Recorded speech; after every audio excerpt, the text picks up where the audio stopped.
Hello, welcome to the January 5th, 2024 Club Cubase livestream. My name is Greg Undo and I'm the host of the livestream today. If you have not attended a livestream before, how it works is you can ask questions in the live chat field or simply send questions in advance to clubcubase@steinberg.de. When asking questions, realize that my ability sometimes to answer the questions in a real-time manner will soon be eclipsed. So we'll get through all the questions chronologically as asked. And so if you don't see an immediate response to your question, if we could avoid repeating the same question over and over again, that would be appreciated. When asking questions, if you could specify which version of Cubase you're using, whether it's Cubase LE, AI, Element, Artist, or Pro, if it's running on Mac OS or Windows, and which version number. So if it's version 11, 12, or 13, that information would be helpful. We should have a list of all the topics covered in today's live stream pinned to the top of the comments field several hours after the live stream ends. And if you wanted to search for topics that have been covered in previous live streams, you could go to cubaseindex.com. And we want to thank Jan from Stockholm for creating that website. I also have a PDF file of all the topics. We've covered over 30,000 different topics that I'm willing to share as well with other people. So we'll be all up to date until the end of last year. So if that is something you're interested, you could email me at clubcubase@steinberg.de. We also have two people that serve as moderators for the live stream. We have Agent K and Jazz Dude. We want to thank them. They're not Steinberg employees. They just really do it out of the goodness of their hearts. And we also want to give a special thanks to Jazz Dude for all of his work with the Cubase Nation Discord. So once again, my name is Greg Undo. I work for Yamaha Corporation of America, which is the U.S. distributor of Steinberg products. And I'm presenting from just outside of Washington, D.C. area in the United States in Alexandria, Virginia. And if you're watching this live or watching it on the replay, please feel free to introduce yourself and say hello. And with that, we will go ahead and begin. All right, so you have a question from Beat Legend. It says, hi Greg, how to adjust a vocal sample to a fixed BPM when the vocal has a different BPM, or how to adjust a vocal with decimal BPM to BPM with no decimals. Thanks. All right, so let's say we have a vocal file here. Couldn't deal with all the pain. You were the one to blame. I wish that this could change. All right, now when we go to look at, I'll go into my pool window. And so let's say if we have a recording, the recording is automatically going to be, when you record into Cubase, the tempo will be based upon the tempo of your project. So if we want to see kind of what the original file is, it's often going to be like if you have vocal files here, we can see that this is at 95 BPM. So I'll just adjust my metronome here to 95 and we'll listen to like the original tempo of Couldn't deal with all the pain. You were the one to blame. I wish that this could change. All right, so if once I select the event, we could place this into musical mode. So once it's in musical mode, if I now change my tempo to, let's say 104, and now we listen. Couldn't deal with all the pain. You were the one to blame. I wish that this could change. Or if I wanted to play back at 120, I could come right over here at 120, play back. Couldn't deal with all the pain. You were the one to blame. I wish that this could change. So now that we've placed this into musical mode, it's automatically going to follow the tempo of the project. And even if we have a tempo track, and let's say we have tempos that are changing in the middle of the sample. So if I just want to come here, we'll activate, let's say, our tempo track. And we'll say, okay, at this point, I want to start at this tempo. We want to play back and do different tempos. So as we do this, Deal with all the pain. You were the one to blame. I wish that this could change. so now that vocal sample is going to automatically identify. So, you know, once you find the original tempo of the sample, place it into musical mode. And again, you can do that just right here and select the event, go into the info line. Or if you hit controller command plus the letter P, we could go into the audio pool. And here we could see the original tempo of the file and place it into musical mode directly there as well. So let me know if that makes sense for you. All right, so we have Edmund Lord asks, hi, how to copy and paste MIDI notes from lower pitch C2 to C6 without dragging them manually. Okay, so let's say we want to take these particular MIDI notes. Okay, so this is starting around, so let's say we have notes that are just kind of laid out for us. I'll make this just larger so we can see it easier. All right, so I want to take these notes and maybe copy them up 4 octaves in pitch. So let's come over to our logical editor. And we'll come over here. We're going to say, I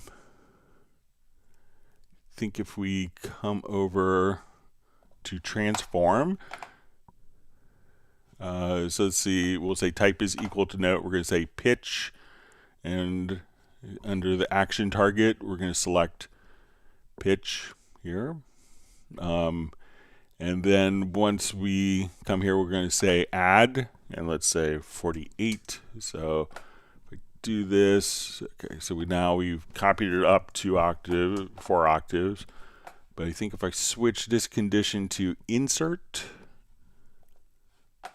that now, so if we choose for the the condition to insert, we want to take these notes here. And so we're going to take these notes, and if you have like version 12 or earlier, you may see value 1, but we just want to choose your pitch, and then we will say add 48. And now we could just take these particular notes here and hit apply, and those will be copied up directly up 4 octaves or 2 octaves, whatever value. So we could think of these as being your semitones. So 4 octaves is going to be 48 semitones. So if you wanted to do that, so once again, choose insert, select your notes, and then you could choose pitch or value 1 depending on your version. The operation, choose add, and then a value of 48. And that will keep your existing notes there and copy them up without having to manually drag.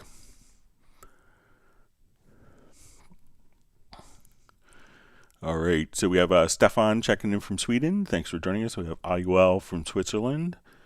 Great to see Jazz Dude on. Alexander Plasko from Connecticut, United States.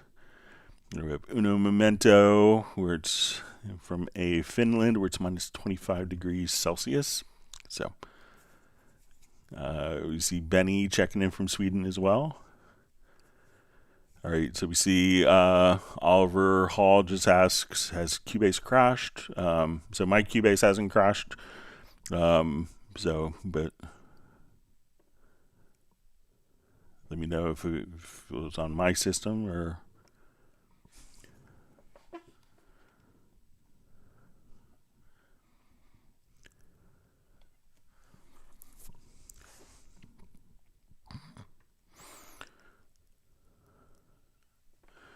Okay, so we have Minac Banerjee just says how to make a wave block colored while keeping the background white. Okay, so let's say I want to come here Let's come over to some of our preferences.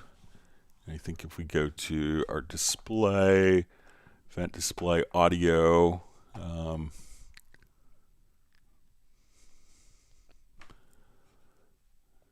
okay, so just reread the question here.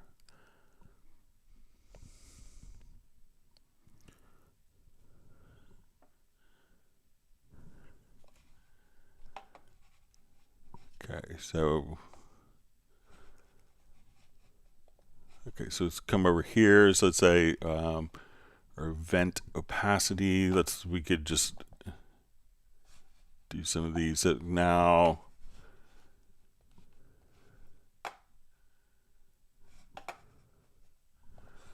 All right, so now we could do this. We could have our event opacity there. Let's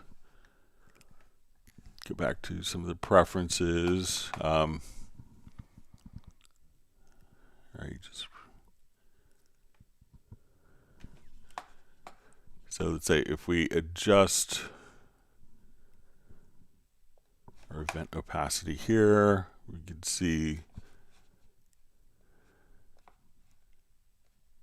and let's just come to audio. So if we adjust our waveform brightness, we could have that, but I think you want maybe the opposite of that. So let's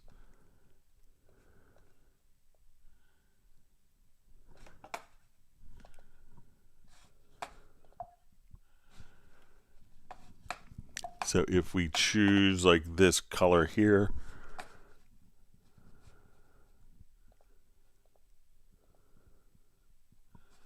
we just come to my project color setup.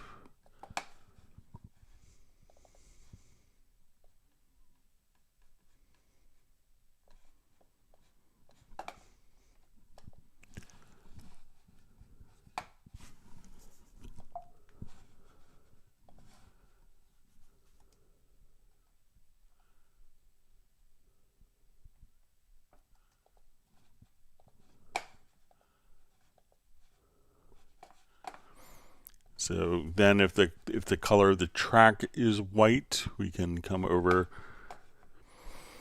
and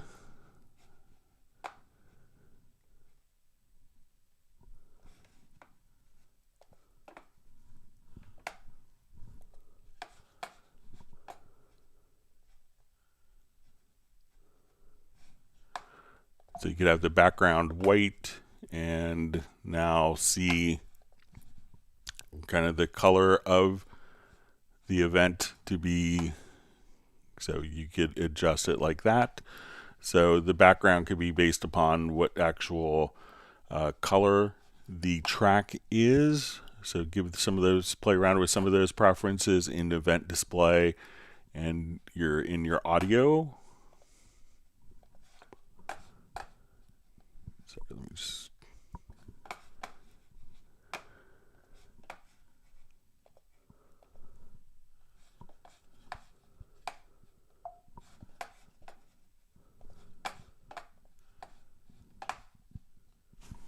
adjust this color here. Okay. Great to see Martin on from Germany. Glad you could join us this evening, your time.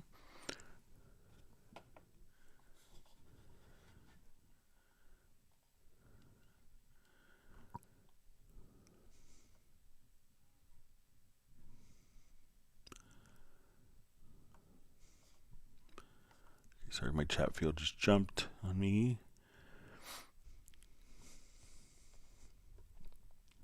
Okay, so we see from Mahesh Liwani says, hi, how to sample the loops in Groove Agent's individual pads. All right, so let's open up just an instance of Groove Agent here.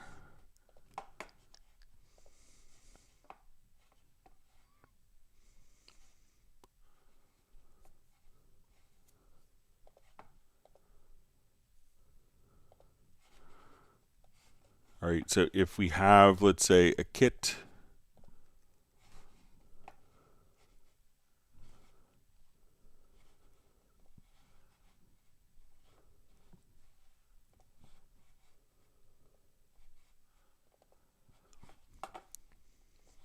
Okay, so we will come over here. So let's say we have, so I'm not sure if it's a loop. So I'll just reread the question here just to make sure.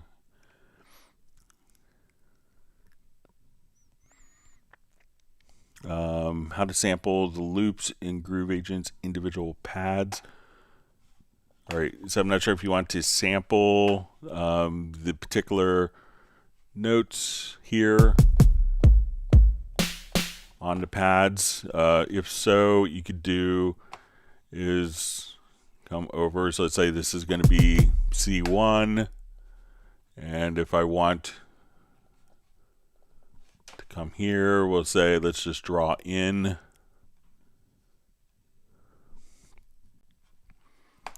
C1.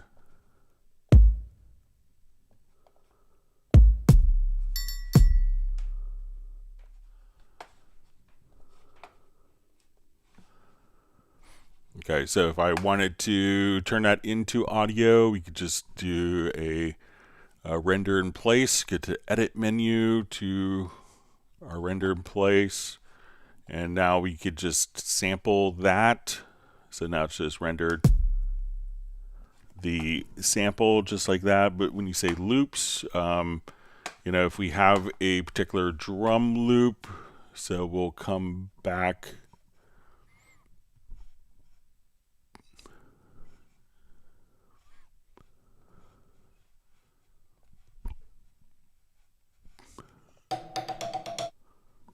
So if I have this sample, like of a loop, so if you wanted to now just kind of draw a note, and let's say this is at E2, again, this is a loop, what we could do is we'll double click and we'll move this note.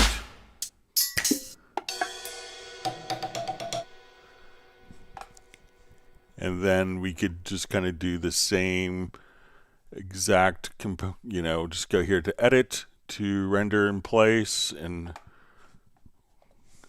now we could just have that particular loop that's been sampled. But let me just, how to sample the loops in Groove Agent's individual pads. So let me know if that's what you want to do. I mean, you could always take these particular sounds and drag and drop from the project window, you know, any sample into the particular pads as well. But if I'm misunderstanding, please let me know. All right, always wonderful to see Robbie Bowling from Dallas, Texas. Glad you can make it today. Very loyal attendee. All right, we have Mark Rabin and Stella present, his dog. Everyone say woof to Stella. Great to have you on. Always wonderful to see Sable Winters from Bay Area, California. Thank you for your nice comments on my LinkedIn post. It's much appreciated, and it's always great to have you on. All right, we see Michael Teams from Weatherford, Texas. I believe the virtual ice cream distribution will begin. All right, so we see Tim Weinheimer from Mission Viejo. Just says, is loving Cubase Pro 13 workflow. Great improvements, worth the admission price. It's great. All right, we see Peter on from Montreal. Thanks for joining us. And we see John Costigan from Kenosha, Wisconsin in the United States.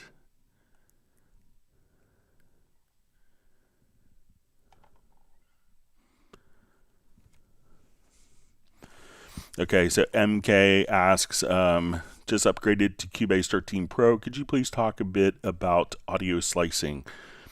Difference between hit points, events, and parts. What's the best way to do break slicing for jungle / D&B in Cubase? All right, so let's go ahead and just find a quick loop here to show this.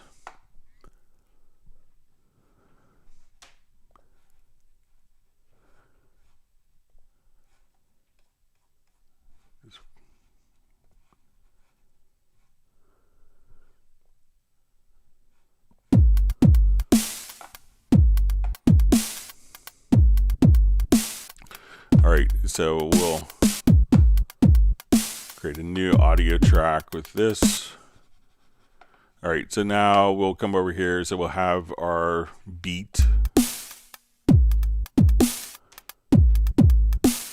Alright, so, you know, there's a couple different ways to approach this. So one, if we wanted to easily kind of quantize, so let's say I'm going to just drag these particular events and we're going to snap it. We'll solo this track here. So as we listen to it, we'll just say,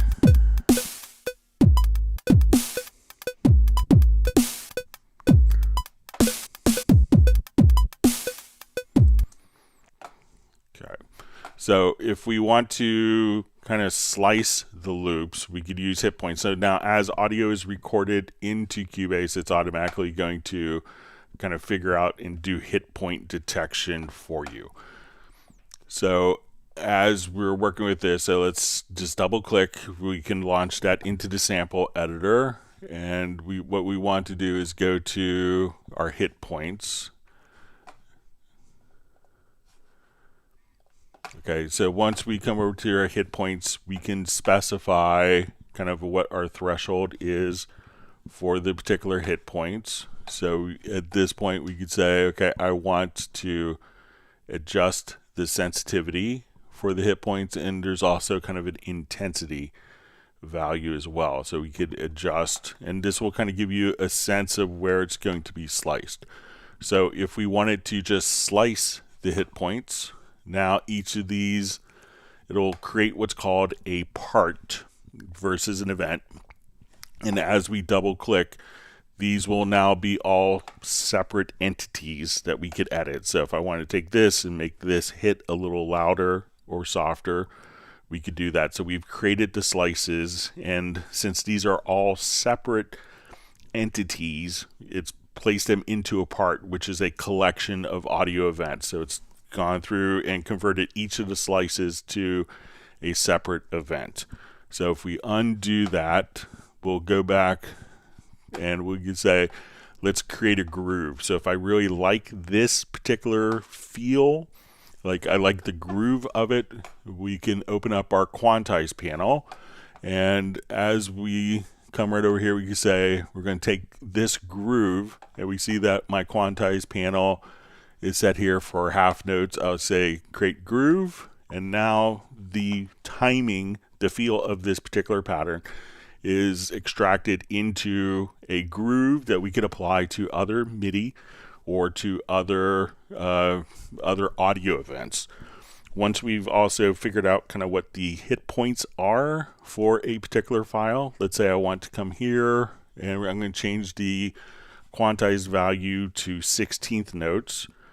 So if we look at our event here, I could enable audio warp in the quantize panel and just choose to quantize, and we can now quantize the audio to match the grid or the quantized value. So we could quantize the audio where it's using kind of the hit points for that, or if you wanted to extract the groove of that. Now we could also decide to place, if we come here, let's go to our hit points and we look at the hit points for the particular event. We could also just place markers at each hit point. So if we want to come here, we can see that now we've added markers for each of the hit points. So something where, you know, you might not do that for a drum loop, but if you have like just like little bits of dialogue, you could just go through and place a marker at each rhythmically significant point. We could also create something called regions. So if we kind of right click here, we go to our setup, we can see regions. And this way, if we wanted to treat these audio events kind of as separate entities, now when we come over here, we could create regions based on the hit points. So we'll say, okay, we'll just adjust this. And at this point, we could just create regions. So each of these, I could just drag out a separate region for each slice, where if I wanted that to be kind of chopped up. Coming back to additional hit points, we could also create events for each of these. So if we create events, now when we look at this, it has gone through and created separate events, and it's sliced it based upon the particular hit point start. So now if I want this to be louder, softer, I don't have to do it within the part editor. It'll just make separate events directly on from the, based upon the transients of the hit points. And now we could also say, let's create warp markers. All right, so now that we do warp markers, what this is going to enable us to do is if we go to our project window, we can now just move our different warp markers to kind of change if something like a performance was a little bit late or early. We could adjust the rhythmic feel manually of these warp markers. So we'll just kind of zoom in so you can see. So I say, oh, this really needs to be on the beat. We could just come over and move these warp markers and have it snap to the grid. And the last choice that we'll have in here will be just to say, okay, we'll switch back to our selection tool, is just to create MIDI notes. So let's say if we have a recording like of a drum part where it's just a kick drum and we wanted to do drum replacement, we could just choose to create MIDI notes. And now every single time that there's a transient, it will create a MIDI note, and we could extract the velocity from it as well. Now, another method that people use with this is just to take it either into the sampler track or into Groove Agent, and we could kind of do either one. So I'm going to drag this drum loop into the sampler track. We will choose to do slices in the sampler track, turn it on, and we could adjust the slices based on transient, based on the grid, transient plus grid, or manually. So we can say, okay, we have our transients here, and we can see this little MIDI, and what we can do is just drag out from the MIDI icon here, drag this MIDI information out, and now we could trigger this particular, each of these slices in the MIDI domain, so that each slice is now triggering just a portion of this, and we could reverse and kind of just change the MIDI information around. And that's very similar to what we could do with Groove Agent as well. So we go to Groove Agent. I'll just come with a brand new, we'll get rid of I'll cut the kit here. We're going to take this particular drum loop to Groove Agent, drag it on. We could go to the Slice tab. And as we go to the Slice tab, we can create our slices. And just like we saw before, we could drag this particular, we could drag out this file to Groove Agent, but now each of the particular, when we get to the instrument, each slice here can automatically be mapped to different keys that could be triggered. And if you wanted to come here and say, okay, I want to take that particular sample, and it's created a pattern pad that could be dragged. So if you want to just now play this particular note, so you have the ability of doing that, but we could also now come in here and say, I want this to go out of a separate output. I want this to be tuned. So let's say I want to take this and let's tune this hi-hat up and pan it. Let's say we'll tune it down. And this, I want to pan the opposite speaker and adjust my tuning. So each slice can now be manipulated within Groove Agent. So a couple of different approaches to working with sliced loops in Cubase using built-in sampler track, the instrument, or just the audio track itself. So let me know, MK, if that makes sense. All right, so we have Christian Bauer just checking in from Austria. Thanks for joining us this evening. All right, great to see Trond from Norway.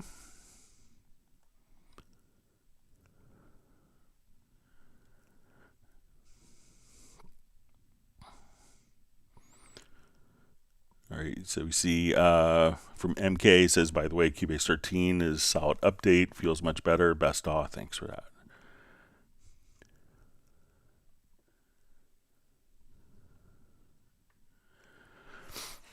All right, so Christian asks, I installed a CMC CH on C12 and Nuendo 12. The device only gets recognized in Nuendo. Usage in C12 only via MIDI Remote possible. Any thoughts on that? Greetings from Christian.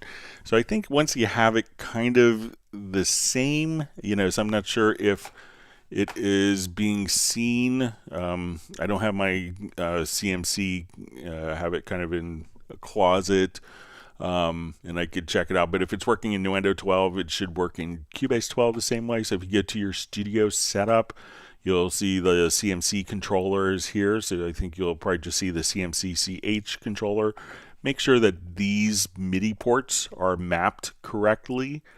So, if these aren't set to the CMC CH MIDI driver when it's connected via USB, then it would just kind of transmit MIDI as you described. So make sure that you see it here.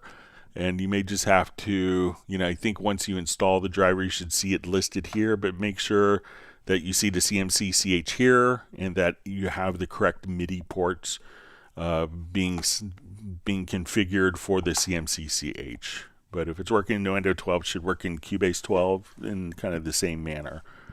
And if that's not working, if you want to send me an email, I could get mine hooked up for Tuesday's live stream.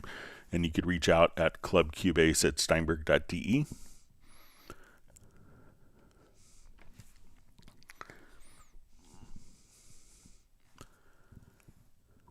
Okay.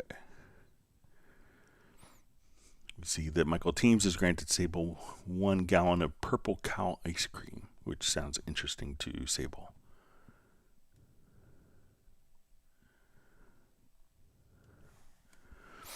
All right, so we see OEW ask, Greg, any news on Cubase 13.03, Groove Agent Backbone, H7 unstable and multi-screen setup at the moment?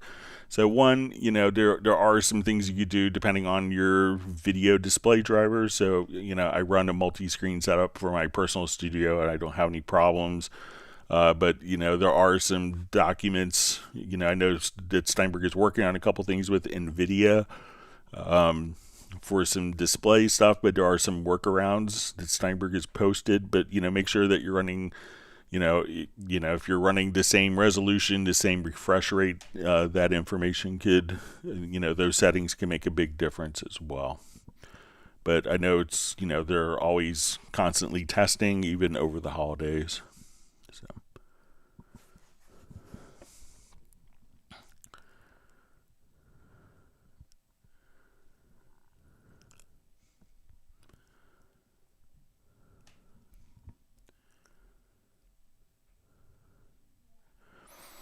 All right, so we see from Benny, says, I've made a little macro to enable / disable track. Run macro works, but I can't get my Stream Deck to work when I set it up.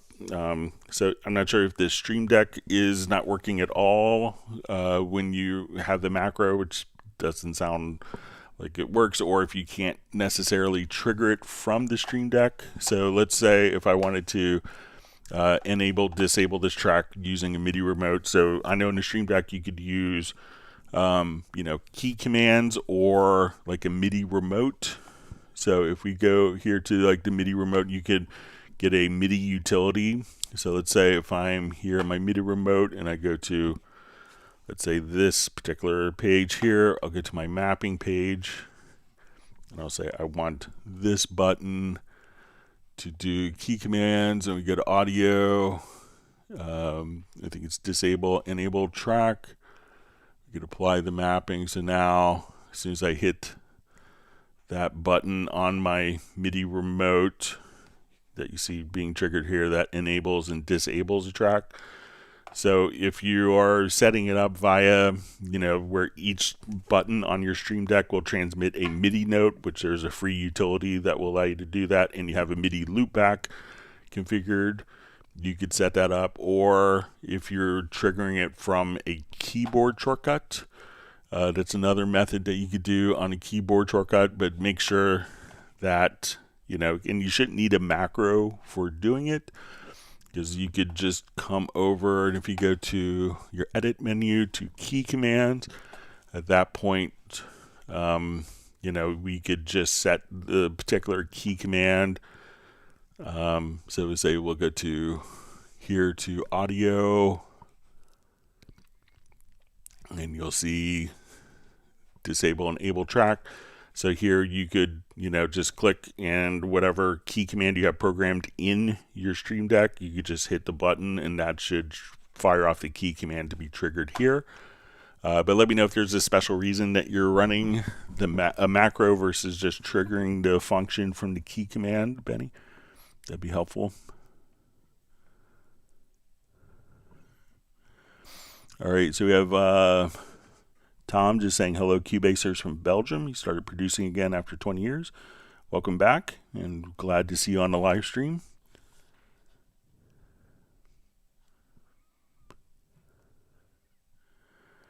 All right, so we have Patricia Moorhead checking in from Canada near Algonquin Park. Thanks for joining us. We have Augie checking in from New York City. Hope you're doing well. Happy New Year.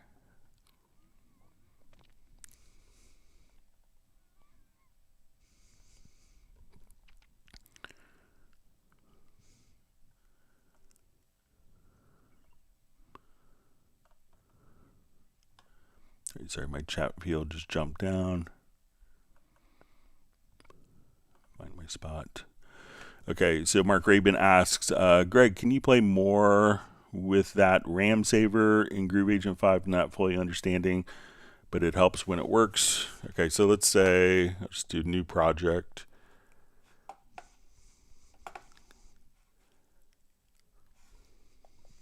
All right, and what RAM saver will allow you to do is to basically unload samples that aren't being used. So let's go ahead and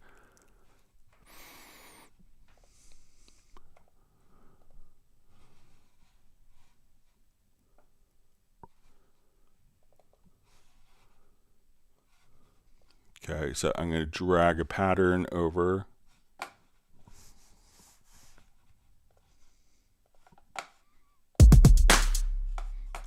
Change my tempo so it's less annoying sounding.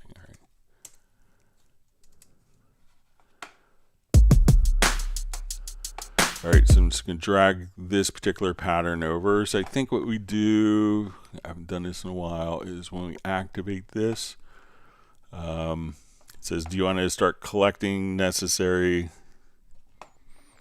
samples? It says press the RAM saver button again to unload. So right now it's kind of blinking.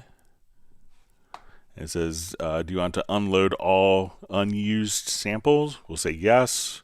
So now when we play back, that we could have these particular tracks play, but let's say if we had other instruments that weren't functioning, that at this point those are just kind of undone. So once you click on RAM saver, it'll ask you, it'll kind of verify that you'll undo those particular samples, and then you kind of get a second stage to do it. And that way those samples aren't taking up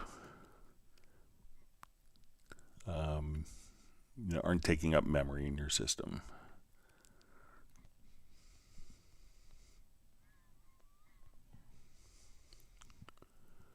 See, Michael Teams is deftly distributing his virtual ice cream. All right. Okay, Michael Teams wants people to whack the like button, and Mark Rabin says he was number 23. All right, Door Nissan just says, hi, Greg, hope you're feeling well today. Yeah, feeling great. Thank you so much for asking.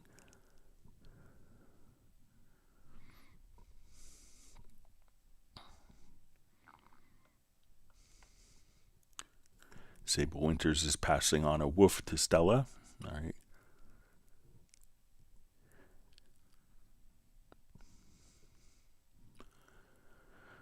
All right, so Door Nissan asks, can you please explain us how we can get some noise out of an audio file using spectral layers? Okay. So like the Spectral Layers Pro has more kind of audio restoration capabilities, but we'll show you that. But let's come over here. We'll import an audio file. Let me just...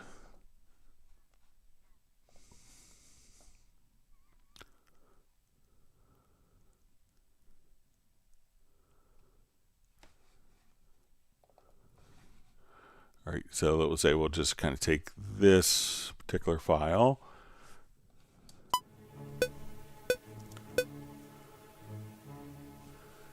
All right. So, and if we want to kind of do some spectral layers on it, we'll come over to our extension, go to our spectral layers here.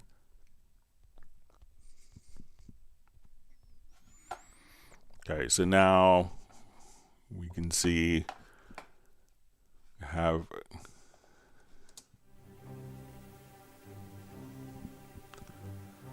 all right, so if I want to just kind of select, we could just kind of listen to, going to select kind of a region here.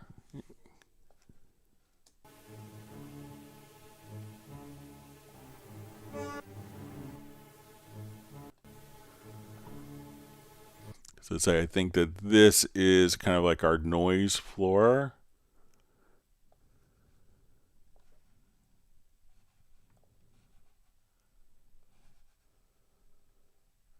So say we want to do, and if we come over to process, we'll just say we'll do a noise reduction. So we'll just say, okay, so we'll register that as the noise and hit apply.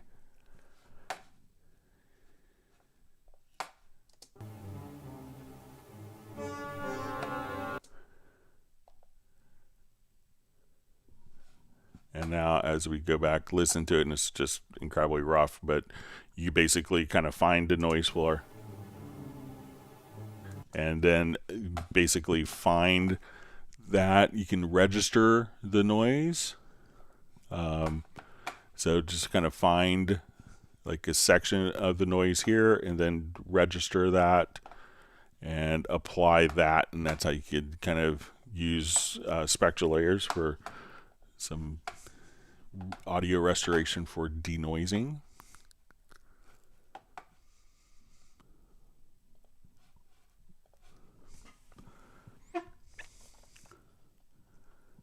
Okay.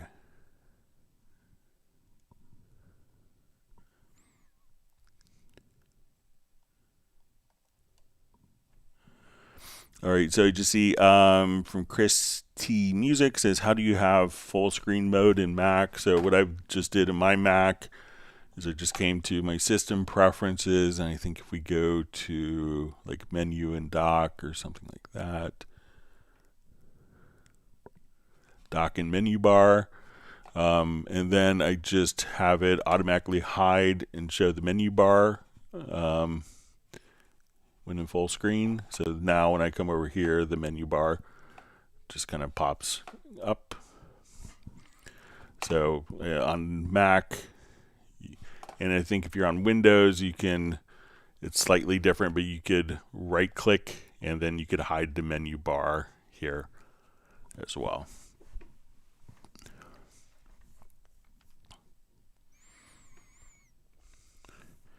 All right, we have John Barry checking in from the sunny English Riviera, where it seems like he's having 40 days of rain. Well, probably beats 40 days of snow. So, but I hope you're doing well, and we're glad that you could make it today, John. Always wonderful to see Tiago from Brazil. Thanks for being online today.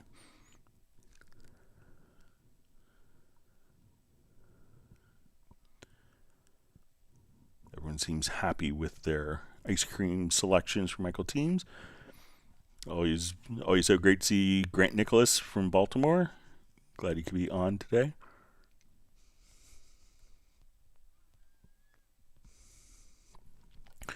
Okay, so Filter Freak asks, Apache X, I guess SX, how to copy the ARP to MIDI tracks as notes.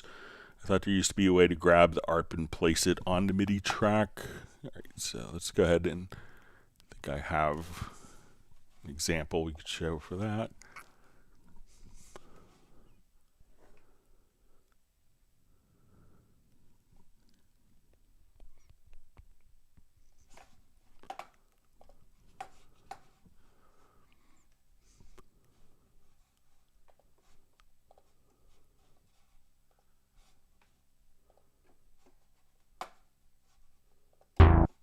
All right, so I'll just come here. I think I will just load up our MIDI inserts. All right, so let's say if we're here and we have our Apache SX.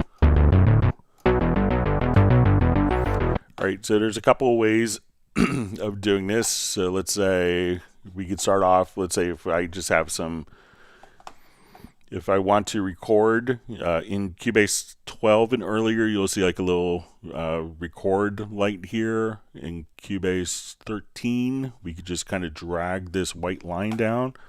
And now as I hit record, so I'll just hit record now.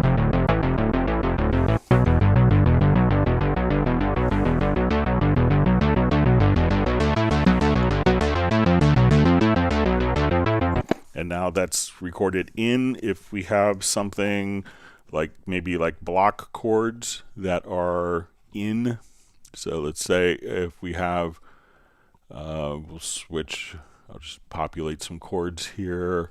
So let's say on my synth bass, if I have chords, so I'll just go to my project chord track and we'll say chords to MIDI. All right, so now we have just block chords, and if we wanted to turn this on to, let's say, our particular, and we wanted to apply, so when we play this back, these block chords are playing back through the an instrument set to monophonic, but so we just have. So if I wanted to turn what was chords in, all you'd have to do is go to the MIDI menu, select the event, and we can say these are our MIDI modifiers. We can say freeze MIDI modifiers, and now it's automatically transformed into the chord progression that we see here. So now we can see the arpeggiator automatically reflected.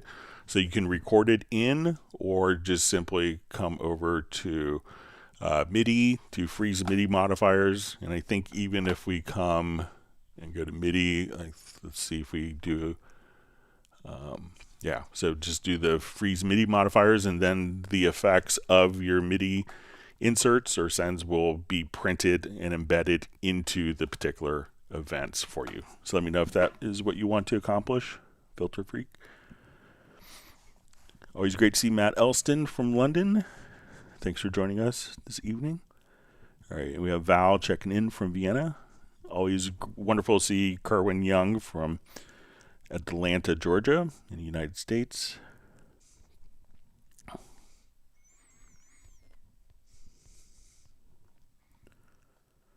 Michael Teams wants people to smash the like button again.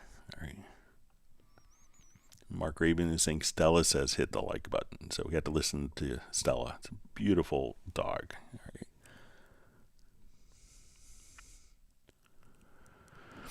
All right.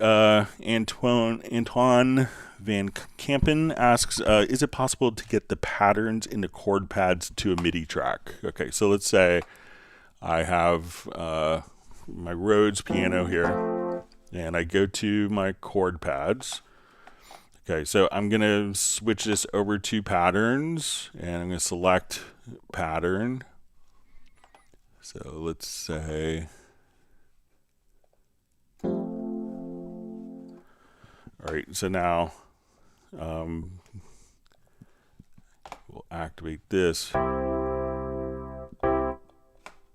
And now I'll just go back to the pattern. Sorry about that.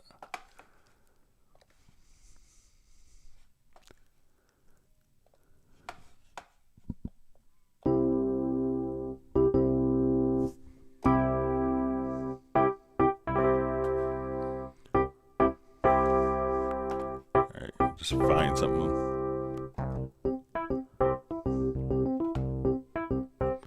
All right, so now I'm triggering this particular pattern. So if I wanted to have this actually go directly onto my event here, I'm going to just kind of hit record.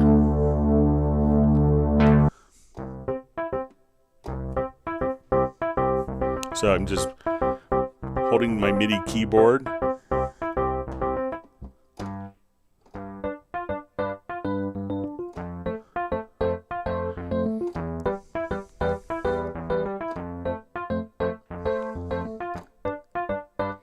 And now what that's done is just taking that particular pattern, and when I play it in, those chords will automatically just be recorded. So let me just get this outside of the loop here. Sorry.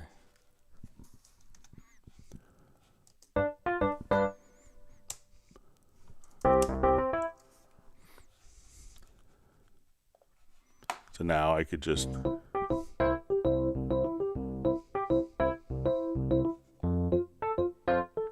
even just hitting the pads here, the patterns.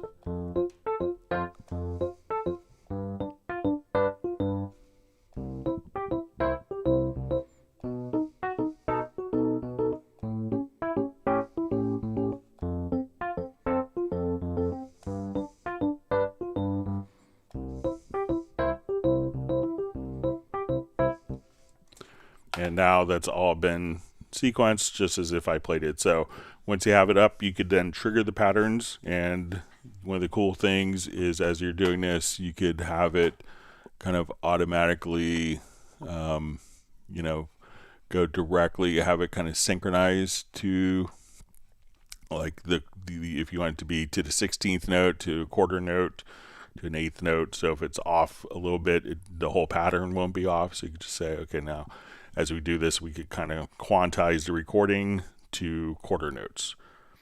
So again, once you do that, activate it, just either play it, trigger it from MIDI, or just click on it with the mouse, and then those patterns are passed to the MIDI track that could be recorded.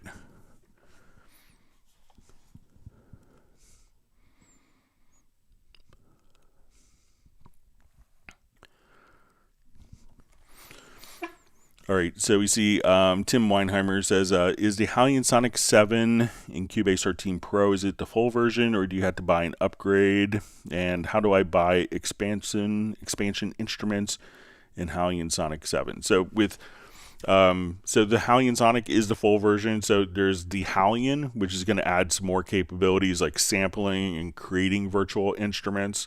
And we can think of Hien Sonic as more of the playback engine. So when you go to purchase, you know, different, so we'll go and we'll just pop over.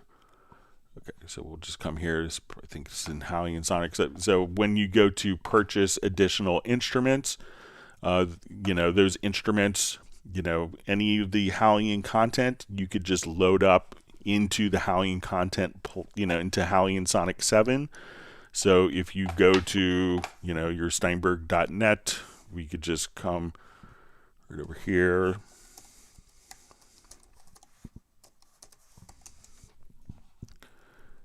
And so let's say, okay, I want to go to instruments and I need it, you know, so let's say, okay, I'm looking for, you know, FM Lab. So I just want to buy FM Lab by itself. So now when I buy FM Lab, you get the license. And then at that point, your FM Lab can show up directly inside of Cubase right here for you to be able to work with. So, so any instrument that could play back or was created in Hien, we can think of Hien as kind of maybe like the authoring tool, and Hien Sonic, which comes with Cubase, as being the tool for playing back all the sounds. So all the instruments that are available for Hien will work in Hien Sonic as well. That comes with Cubase. So let me know if that makes sense, Tim.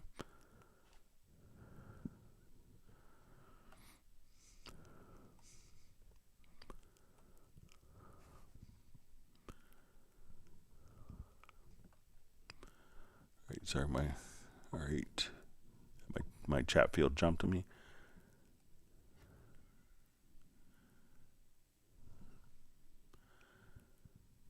All right, so we see from OEW says he's saying it's not his graphics, it's up to 13.02. That's the issue. And yes, they've all been optimized with the NVIDIA drivers. So I'm not sure if you did, if you did the optimizations that were kind of done with, via Steinberg versus maybe as opposed to putting into gaming mode. But I know that the developers are continuing to work on the issue, but it's, not on every system.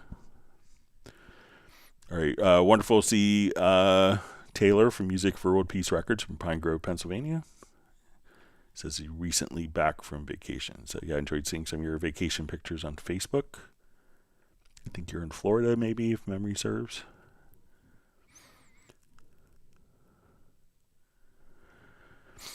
All right, and Taylor asks, what's the difference between a saturator and an exciter? So a saturator is generally adding distortion. So we could think of, when we think of plugins that are adding distortion. So if we come over here,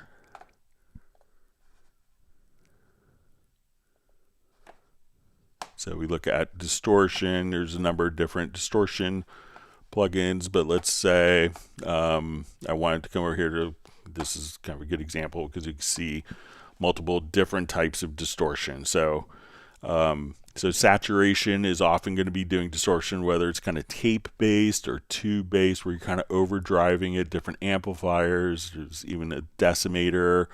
So these are kind of distorting the overall signal. What an exciter does is often it will take it kind of will boost the harmonic overtone series.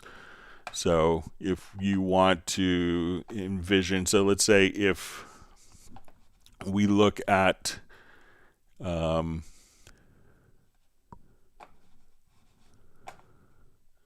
right, we'll just look at this inside of spectral layers because we could visualize this pretty easily. So let's say we go to spectral layers and we have a vocal here. And now we double click. We notice that as we play, I feel the way. So say we just had the vocal here. So what you have with any time that you have vocalist or like different instruments, you have kind of the fundamental frequency. So if you're tuning like A to 440, that would be your fundamental frequency. And then you're going to have the first overtone series, and that's going to be an octave higher. So that would be the second harmonic overtone, the third, fourth, fifth, sixth, seventh, eighth, etc. So what we have is this overtone series, and this is what makes different instruments sound different. Why a trumpet sounds different than a guitar versus a oboe versus a flute versus a French horn, because they will emphasize different orders of harmonics. So what an exciter does to make things sound more bright is often take the overtone series here, and that will boost the overtones to make it sound brighter. So it doesn't distort it, it's not saturating it. So saturation we can think of more as taking all the frequencies and kind of boosting it to add distortion. Sometimes that can make it sound a little brighter, but we could also think of as exciters is kind of fundamentally just boosting these particular frequencies to make things sound brighter. So kind of you can make them sound similar, but often that would be kind of the distinction between the two. So exciting isn't necessarily distorting the signal, but generally saturation is.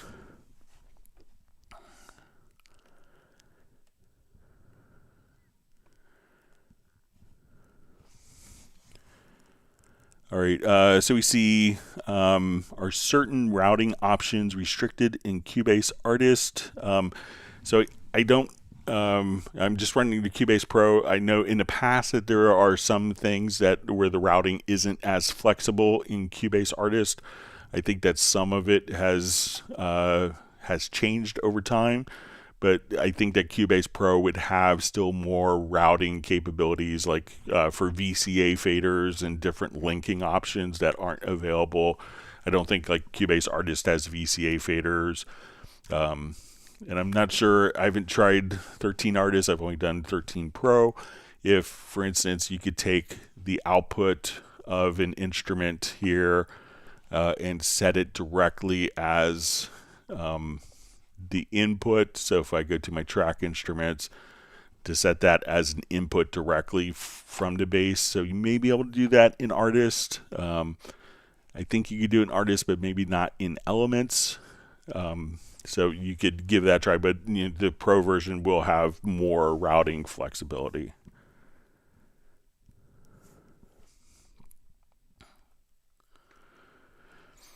All right, so Music for World Peace Records asks, is it possible to download a version of Prologue that will work with Cubase 12?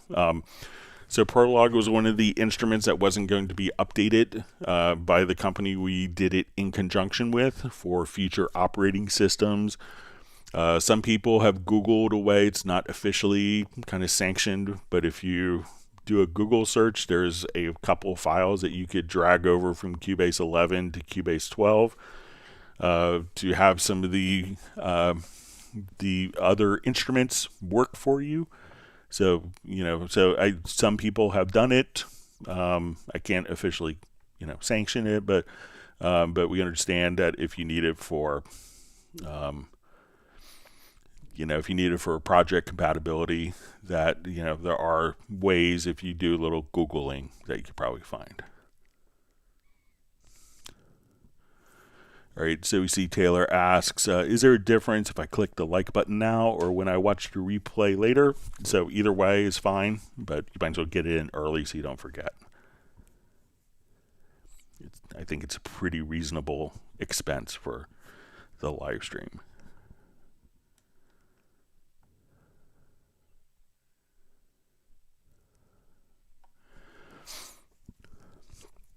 All right, Antoine asks, question, in MIDI Remote, is it possible to copy, example, the Nano Control device and change all factory to user mappings? Yeah, so all you have to do is come over, just remove this extension quickly. So once we're in the MIDI Remote, so let's say I have this all set up for like focus quick controls currently. So if you go into your mapping page, you can go into the mapping assistant, and you could access that directly from here if you wanted to. You could select your Nano Control. So let's say I want to come here, and you get a certain number of particular pages. So we can say like you have the mixer page, which is the same controls but different functions, or if I want it to be the selected track, I want to do the EQ of selected track, I want to do focus quick controls. But what you can do is just come over and you click on the plus button. We could give it a name. So let's say I want to come over here, we'll call this Antoine, and so now when I do this, I have kind of the same outline. But no functions have been assigned. So now I could just come over, select the particular function, and I can assign to whatever function that I want to do. So I want to add an audio track with this function. So this gives you kind of a clean slate, and you could have, hundreds of different mapping pages for the same controller. So once you have it set up for one type of function, you're maybe I want to have it set up for mixing. I want to have it set up for tracking. I want it to be set up for editing functions, or for MIDI editing versus sample editing. At this point, you could, again, click on the plus sign from the mapping assistant. So you get the mapping assistant from right here, or within the MIDI Remote editor, just come right over here. And then that will clean the slate of all assigned functions for it.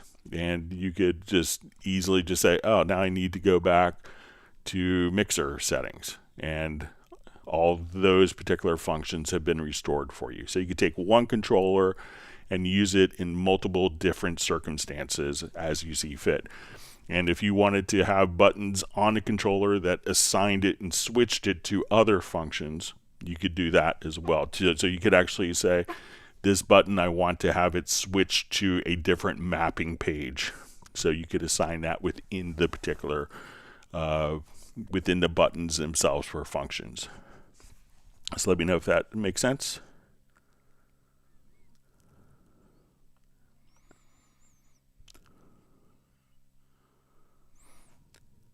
Okay.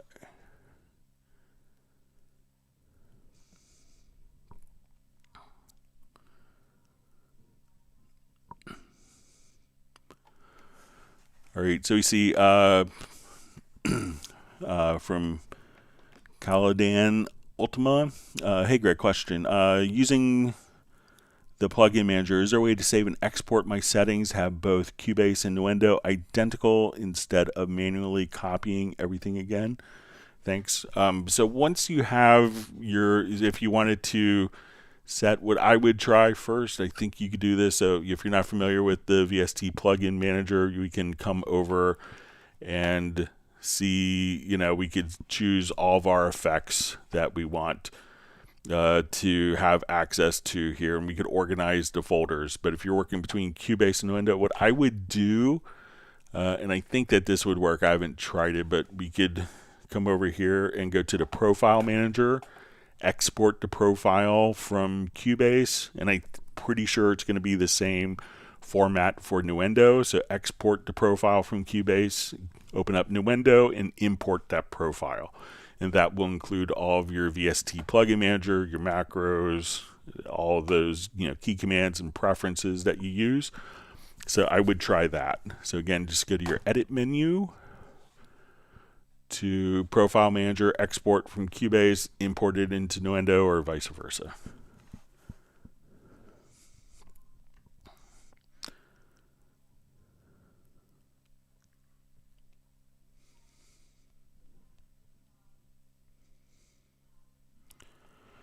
All right, so we see K1 Classic says, hello, still trying to figure out if Groove Agent, SE, or Sampler Track start and end points are mappable.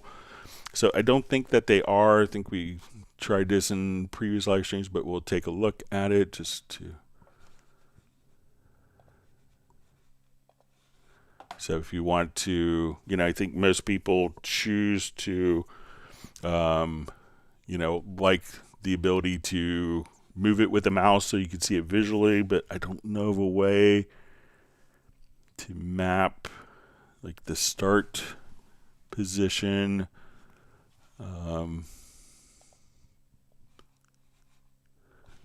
try within Groove Agent here. So I haven't found a way to do kind of the start position here.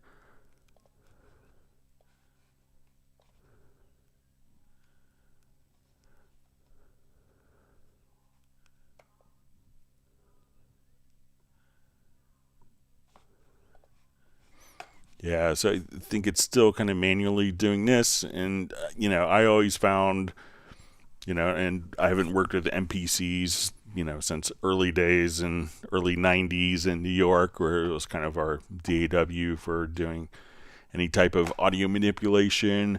And I think that people would use controls because you couldn't hook up a mouse to it.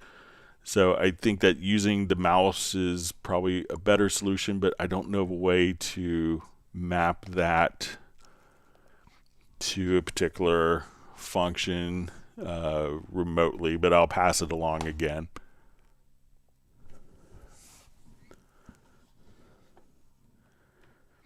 All right, so we have Mahesh checking in from India. Thanks for joining us.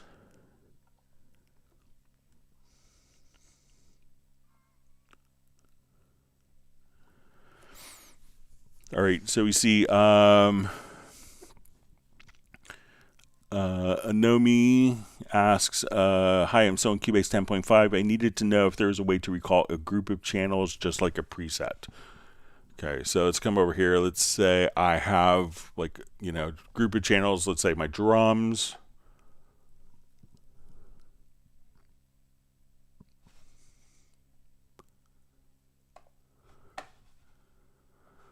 Okay, so I want to take all of these. I'm going to right click and we'll say save track preset. So I'm going to call this January 5th drum kit. Okay, we'll go to new project. So, and we'll see, just we look at our levels here, some panning, some panning set. We'll do a new project. So we have no tracks. We'll come over to our media to user presets, and we'll go to track presets to multi, and we'll see our January 5th drum kit. So I'm just going to drag that over, and now all of my settings are automatically preserved just like that. So select your multiple tracks, right click, save as track preset, and then you could just drag that, and to get to it again, just go to user presets, to track presets to audio, and then you'll just see it listed right there as you've created it, and then all you have to do is just kind of drag that over just like that. So give that a shot and let me know.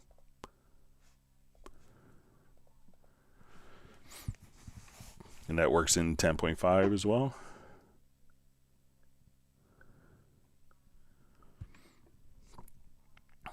All right, so we see Mahesh asks from India, how to automate delay in mid of a track. So in middle part of a track. All right, so if we have delay kind of set up as, let's say, our effect send. So there's a couple different ways of doing it. All right, so I'm just going to select all these. I'm going to turn it into one single event for simplicity of demonstration.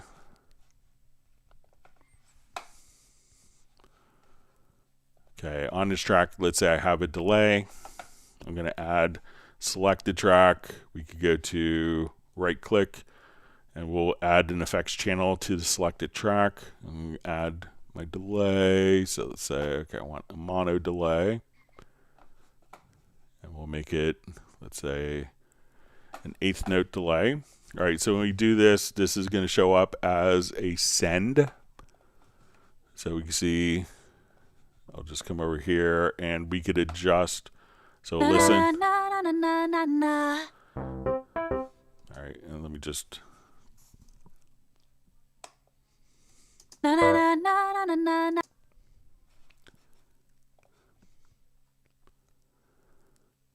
All right, so let's say we have a delay. So if I slide this over, we can get our delay. All right, so if I wanted to automate this particular track, I could just click on the W button here.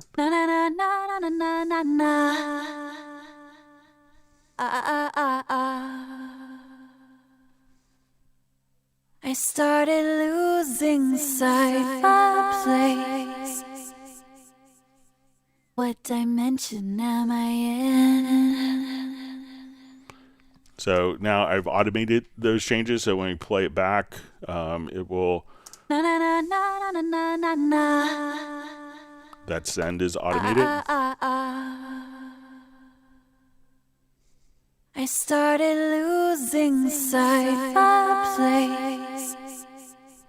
Now another method to kind of do this, if you want to do like a quick delay throw, is to do an offline processing. So I'm going to say, let's select that range. Go to my audio, let's go to plugins, to delay. So say, okay, let's do our mono delay.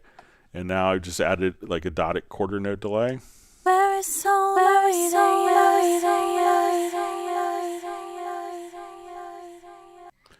and it's only going to be on for like that selected range. So this way we can say, okay, I want that to do a delay, but I want this to be maybe a dotted 1/8 note delay that we could change the value.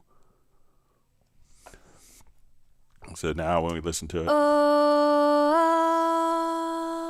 so at that point we could just come right over here and just kind of adjust and write the delay in. So you could just say, I want to just come over and, you know, have the particular delay written into the file, or just automate the effect send of the delay. So just come here where your delay is, you could just automate. So both methods are commonly used.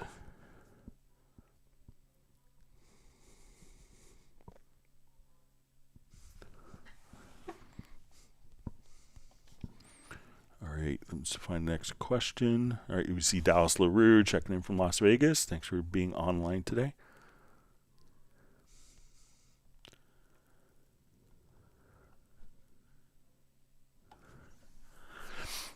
All right, so we see William Baker says, hey Greg, that sampler slicing overview is intense. Do you know of any in-depth tutorials? Well, I guess you could just watch that again. I can make it a note to kind of do a tutorial on the slicing in the future that will just be on that, but you could always reference that as well. I don't know any off the top of my head, but I can make one that will get released pretty soon.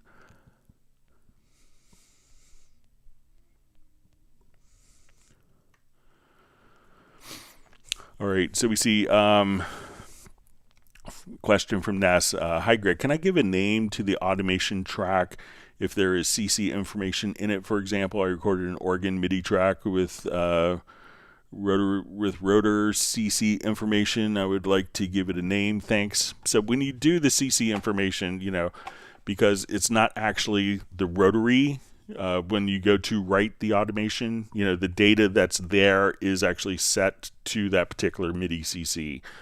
And it gets to, I know it could be convenient to say, okay, this is when the Leslie kicks in on this. But if you switch tracks and you had to send it to a different CC, you know, then that particular plugin parameter may respond to different MIDI CC messages. So that's why we kind of use the actual data that was written in. But let's say if we have just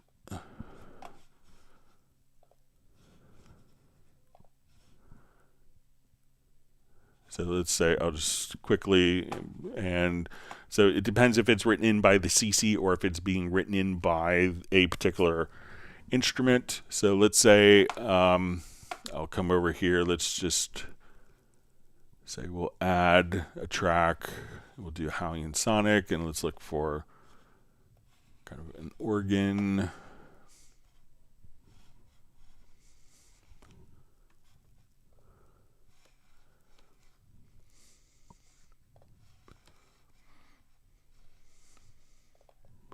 All right, so let's say we have this.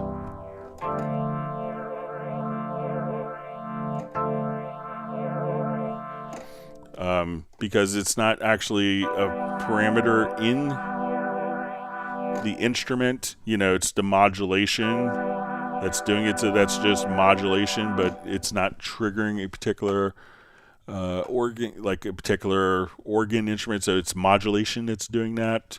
So if we switch to a different instrument and there was another message that was responding to it and you said rotary, then it's not necessarily going to convey to all other instruments. So that's why it's kind of written in as it is. But let's take a look at, let's say if we go to our Model C here and we have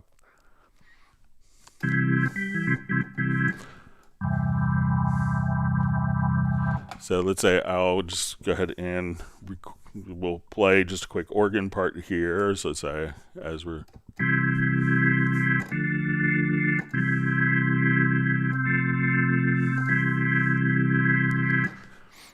okay, so now if we have, depending on your instrument, if we now automate the instrument, so say we place back and we move this parameter,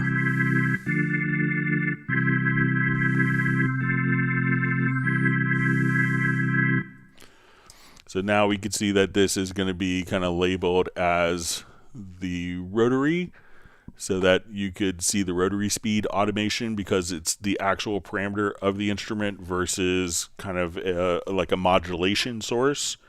So it could depend on how it's actually being triggered. So if you're recording the automation, it's going to show up as the parameter for the particular plugin. But if it's something that's just going to be modulation based on MIDI CC data, then it's going to show the actual data that's written in. And again, that's so, if you switched instruments at that point, you could see what information it was, because rotary on one instrument could be completely different than another instrument. So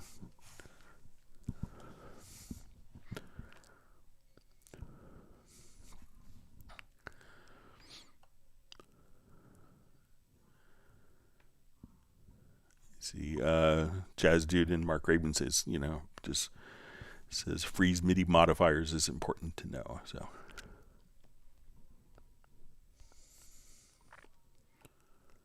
all right, wonderful as always. See Brian Sawyer, senior from Beulahville, North Carolina. Happy New Year.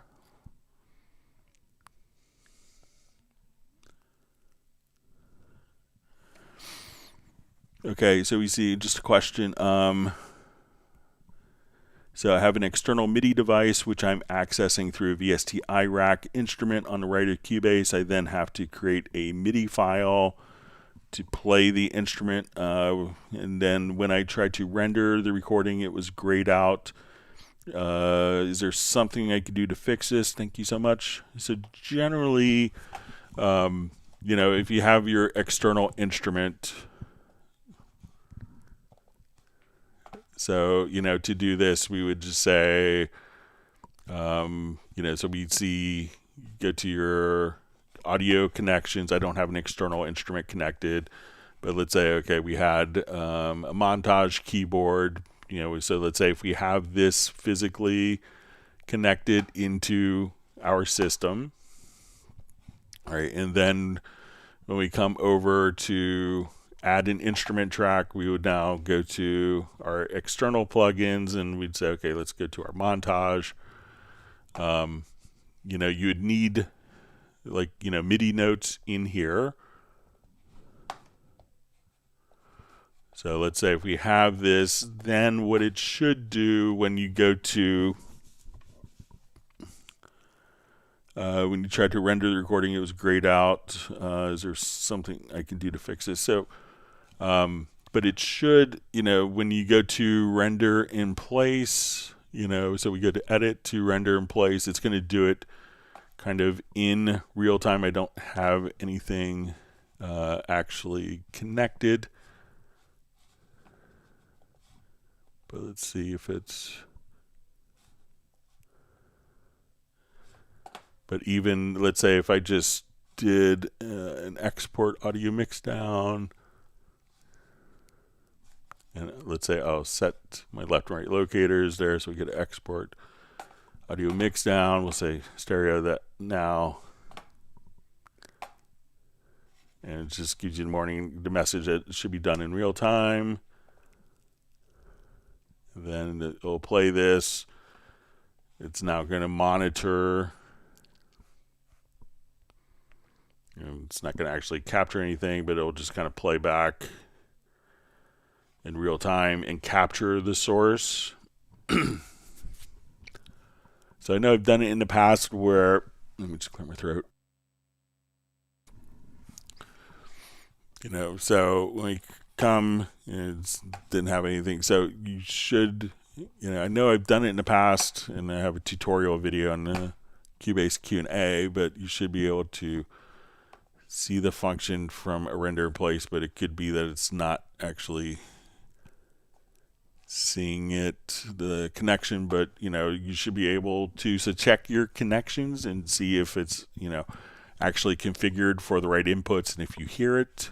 But then I could send a video if you want to email me at clubcubase@steinberg.de. When I had an external Yamaha keyboard for a little bit, I did a tutorial on that.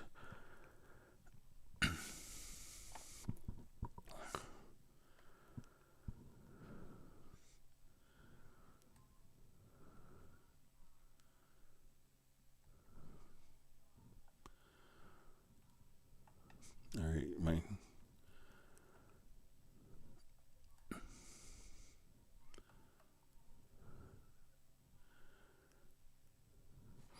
All right, so we see Chai from California says, please show us how to do custom chord progressions up to 32 chords display in the chord pads tab. All right, so let's say we go to our chord pads here. All right, so we have, one octave set up. So we have 1, 2, 3, 4. All right, so we have 15. So let's come over here to our setup. So let's come, I think if we go to,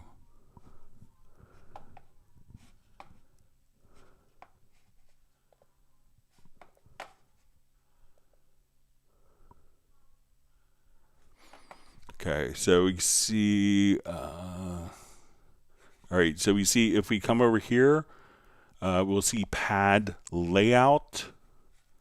So you can see now we have a number of pads. So if we just come over here, you can say I want 32 pads for my pad layout.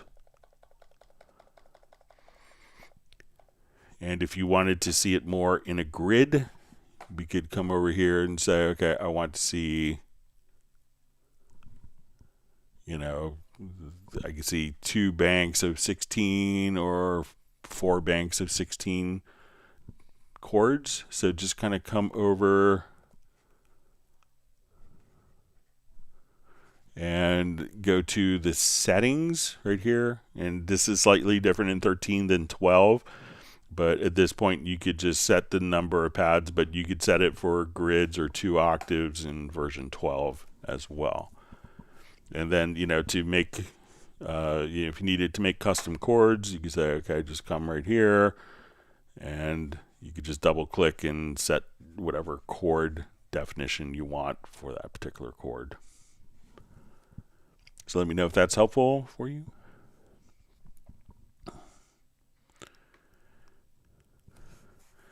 All right, so we see Hancy DHD says, is it possible to create a macro that automatically activates the camera button to take a thumbnail for an instrument or FX at the time it's opened? So I don't think so. So if you're not familiar with this, if you have like third-party plugins, so when you come over, so let's say we will add an audio track.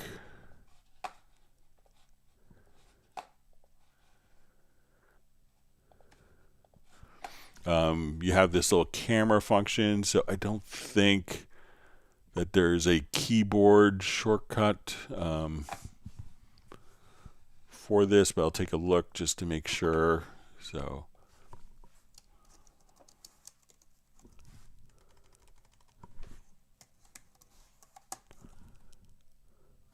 yeah, it's just for showing the mix. Yeah, so the only function for the pictures is just to show hide, and I think if it was something that you're have to do every single time, but once you click on it once when it's open, then the picture is automatically stored.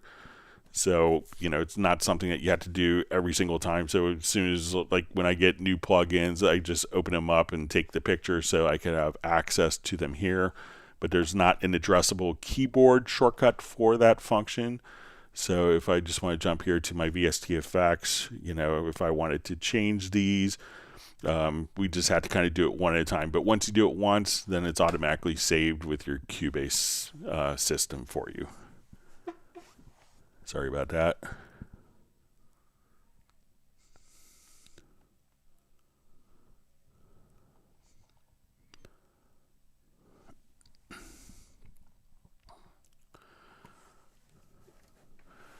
All right, so we see from 2R Studios who asks, hi Greg, Happy New Year.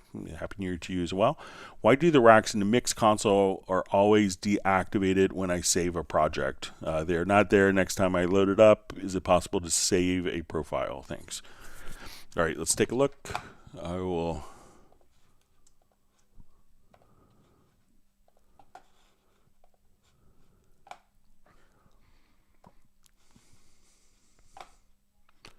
All right, so we'll just add, say, 16 tracks.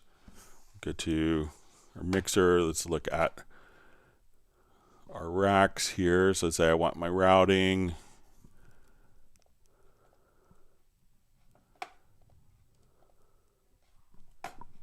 Let me just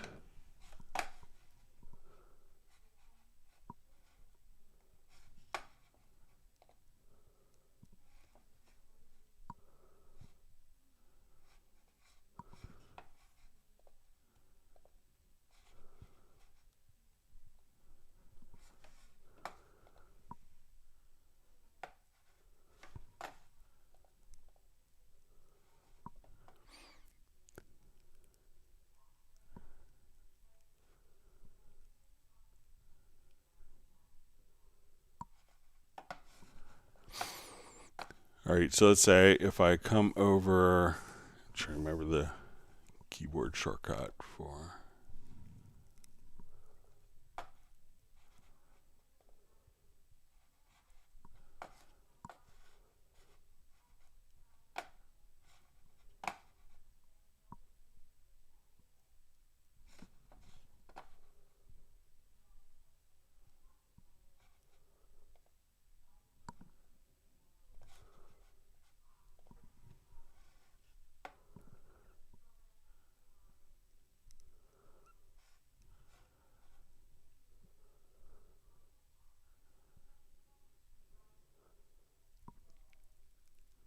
Okay, so let's say we'll save this with my channel strip.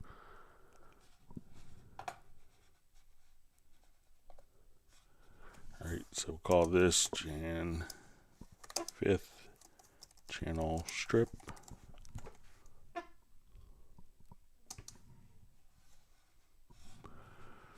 Okay, so I'm going to close that project. Let's open it, activate it, load the project. We'll go to Mix Console. So those are saved. So let's say if I wanted it to, say, have the inserts opened here.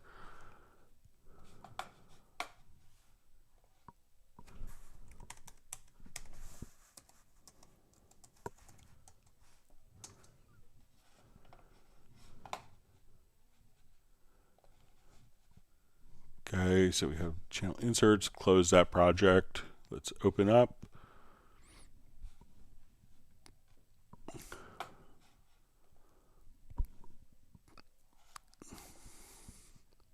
So the inserts are there, so those are saved. Let's open up the channel strip project.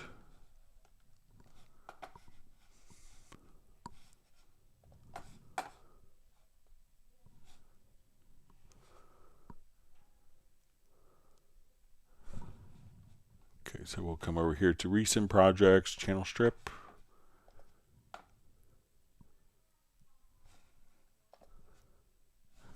And get to the mixer.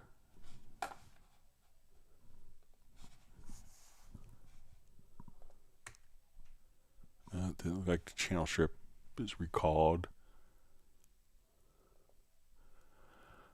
So let me try opening up the inserts. I'll close the channel inserts.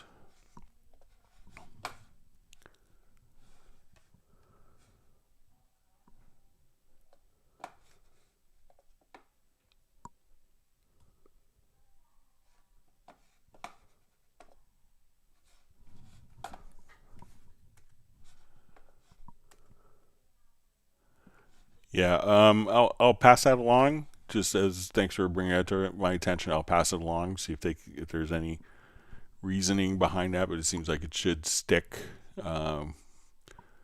with the project. Yeah, thanks for bringing that to my attention. I'll mention that. Sorry about that, and it could be annoying. All right, so we have Madge Deepers checking in from a windswept United Kingdom. Thanks for joining us.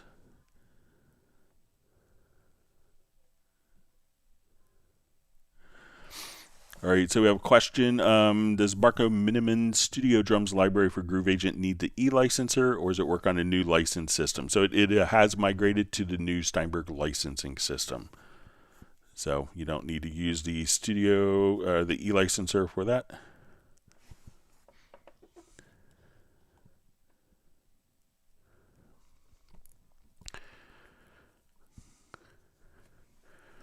All right, so we see from DB says, Happy New Year, Greg. Could you show us how to use a flex razor in Hien Sonic 6 or 7? All right, so let's say we have, I'll just load an instrument here. We'll open up a Hien Sonic.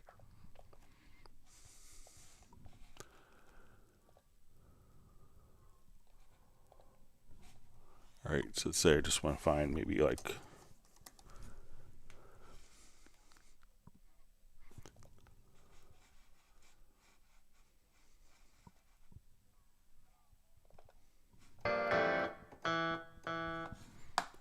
just turn this on. All right, so let's say I want to play kind of funky clavinet stuff, but I'm not a good clavinet player. So what we could do is if we go to Edit, and then we want to click on the program layer, we could now activate Flex Phaser. So we're going to activate, turn this on. And now we can say, okay, I want to go to the keyboard, and let's say now I want to play cool clavinet stuff. So I'll say super clavinet, and I want this to be based on 16th notes, or let's do 8th note, or 8th note triplets. So I'm just holding a chord down.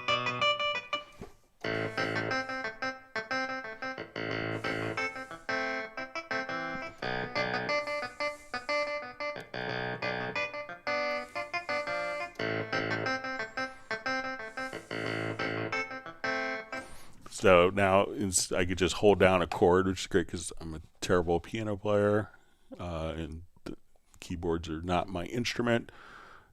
So now if I wanted to just record kind of typical chord progression here, let's say, okay, let's put our click track on, and now.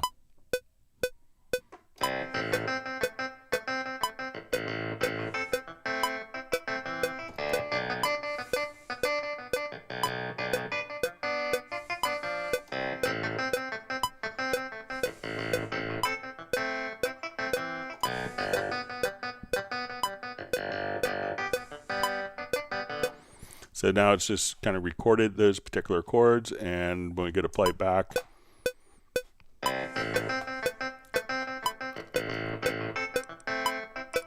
could come over here and try out different phrases.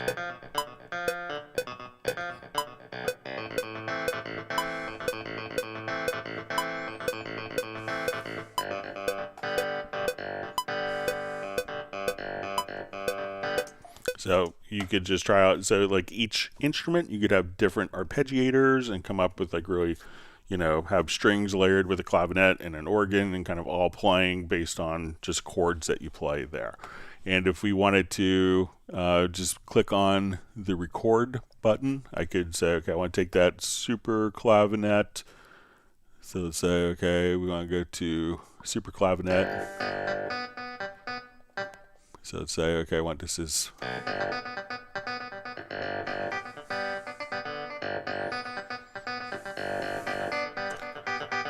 All right, and then at this point, you know, once we're done recording, I could drag that pattern out directly into our timeline as if I had miraculously played all those parts.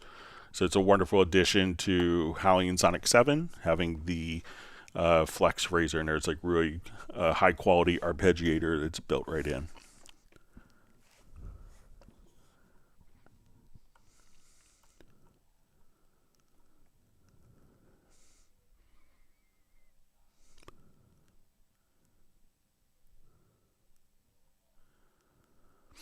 All right, so we have a Cubase checking in from Northern Ontario, who's running Cubase 13. Thanks for joining us.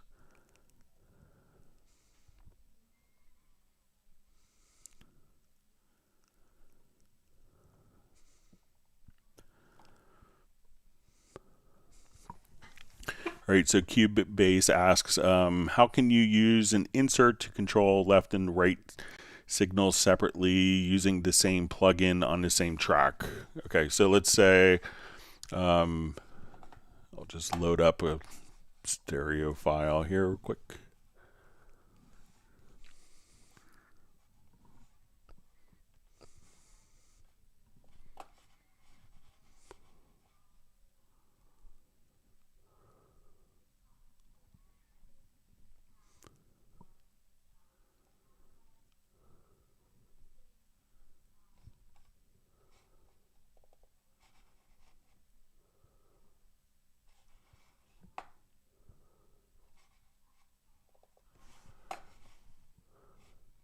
Okay, so let's say I want to do different compression on the left and right channel. So we would have to kind of load in like different.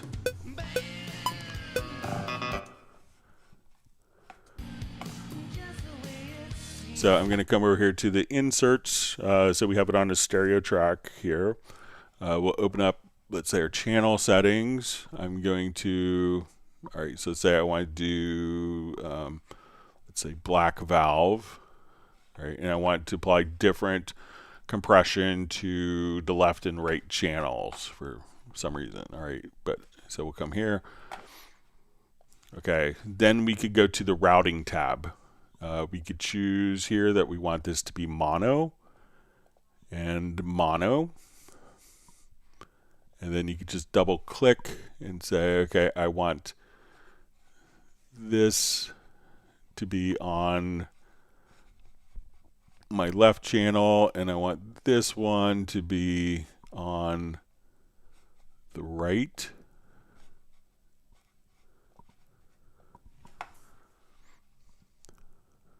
So as we do this now, we get compressed just the left channel heavily.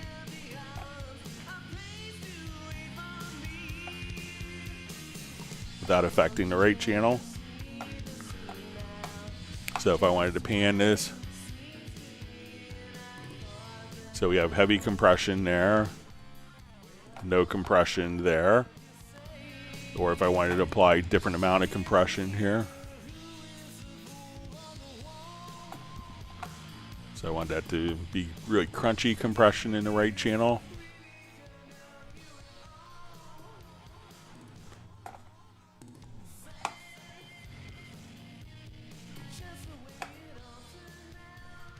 So that's how you could have kind of like different effects on the left and right channel. Go to the channel settings and go to under inserts, click on the routing tab, double click, and then you could set where which channel. So if you want to just kind of set it as mono, you could down mix here, and then you can have different effects. So you load up two of this same effect, and you can have different ones on different channels.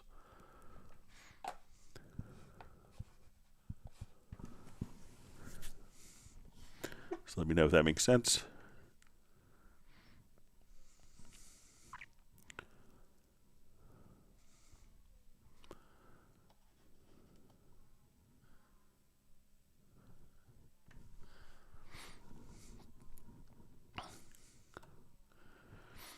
All right, so we have Master LBC, just says, just saying hi to everyone, and says great session as always. All right.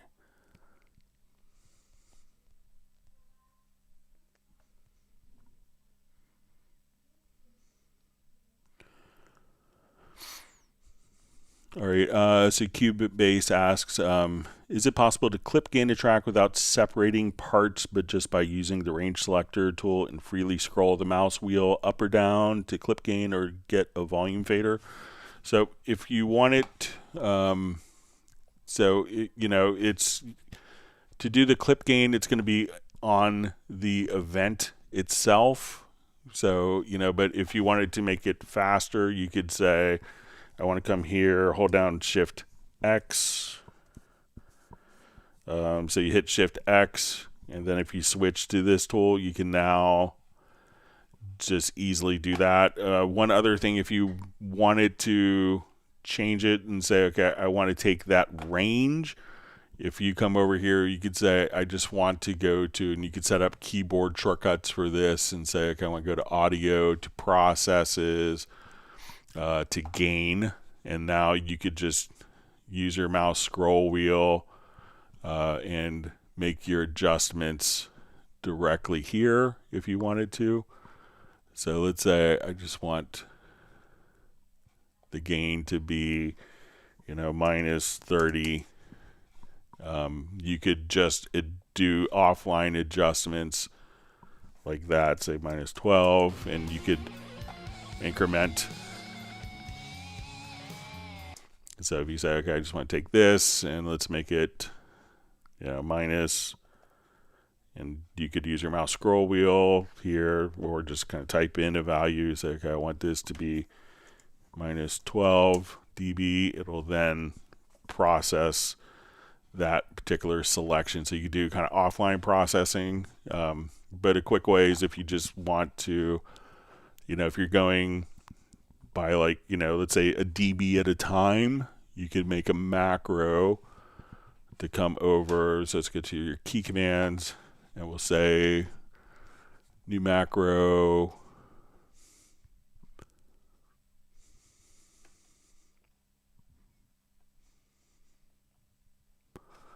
All right, and we'll say I want to do shift X. I'm going to split the range. We'll add the command, and let's say I want to switch to my object selection tool, and then we could choose to decrement event volume. And so if I want to do this, and every time we do a decrement event volume, that's going to be basically 1 dB down. So if I wanted to run this particular macro, to simplify it, but I could just say, okay, now let's run that macro, and you could just do down a dB, or if you wanted to increment the up a dB as well, you could just replace this function with increment. So we'll remove this.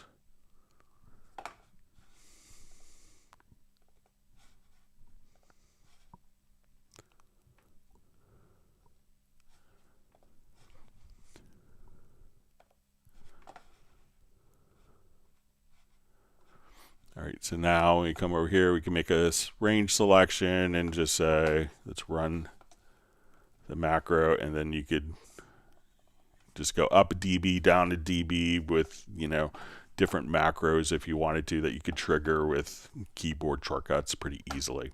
So a couple of different approaches to that.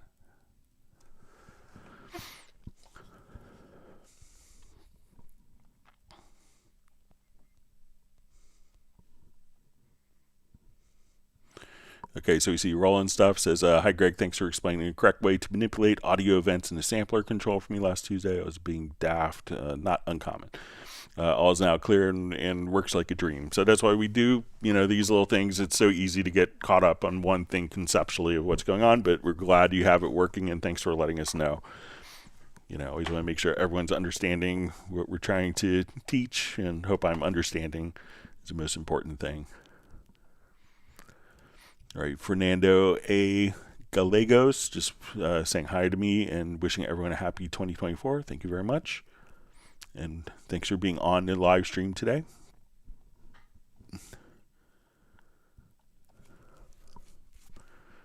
Right, sorry, my chat field just jumped on me. Let me scroll back in time.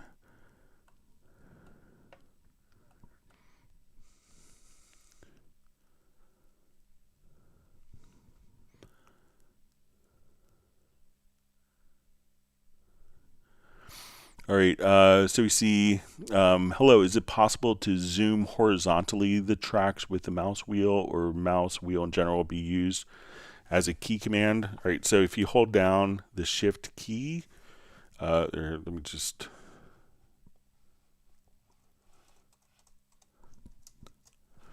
all right, so we can navigate here. So, if we use the mouse scroll wheel, and there's some additions here in Cubase 13, so we could navigate up and down with the scroll wheel. If we hold down the shift key, we can navigate left to right in our timeline. So let's say if I have this event copied, let's say way out here, we could navigate that way holding down the shift key. If we hold down the command key, we can now zoom horizontally. So just the control or command key, depending on your operating system, we could zoom that just holding down the control or command key with our mouse zoom wheel. And then if we hold down the alt shift, or just alt,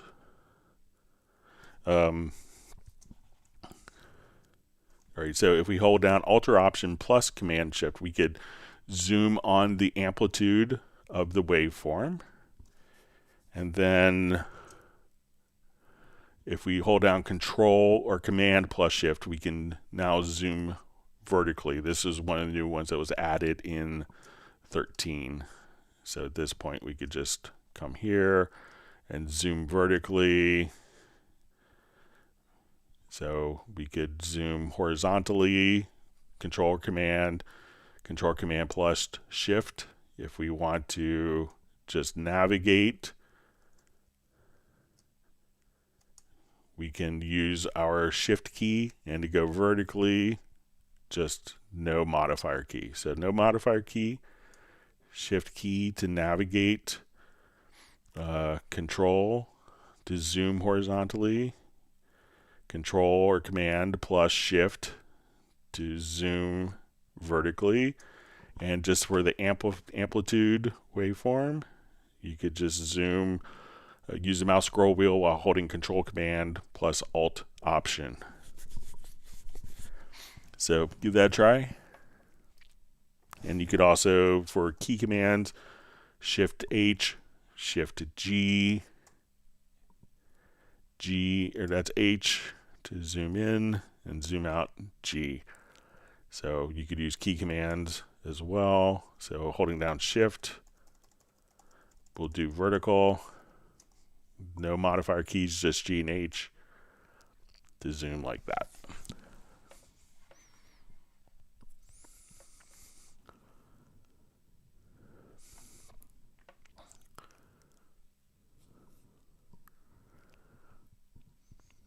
All right, so I have Renee Johns Mitchman saying hello. Thanks for being on. All right, so we have Mulatta Branded Lifestyles all the way from South Africa. Thank you so much for the jewels you're dropping each time. So thanks for being on. I'm just glad to be able to help people.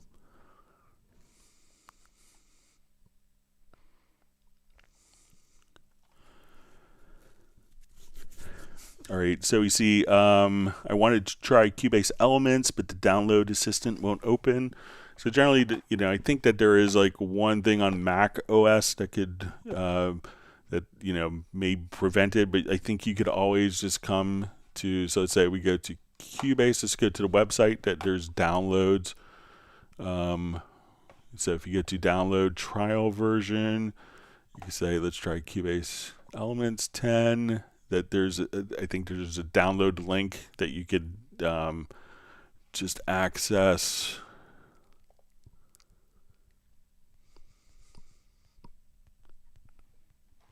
And you can say download for Windows or download for Mac. And so you could download it directly from the web browser without having to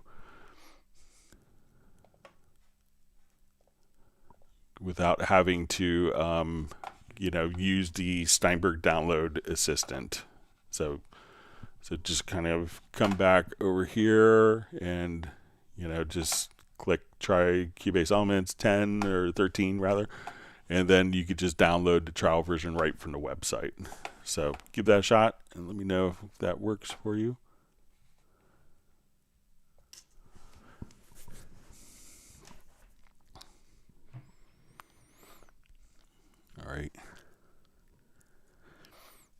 All right, wonderful to see Nick, who's just popping in to press the like button. Hope you're doing well. Thanks for hitting the like button and joining us. All right, so we see Ecstasy Tunes. Hi, Greg. When is the next Cubase sale? So generally, we don't announce it in advance, but there's always different promotions that are constantly going on. So right now, you get like Cubasis and the Instruments Go Mobile promotion, and I think the Dorco promotion is still going on as well. So, but the Cubase promotions will come at different times of the year. So.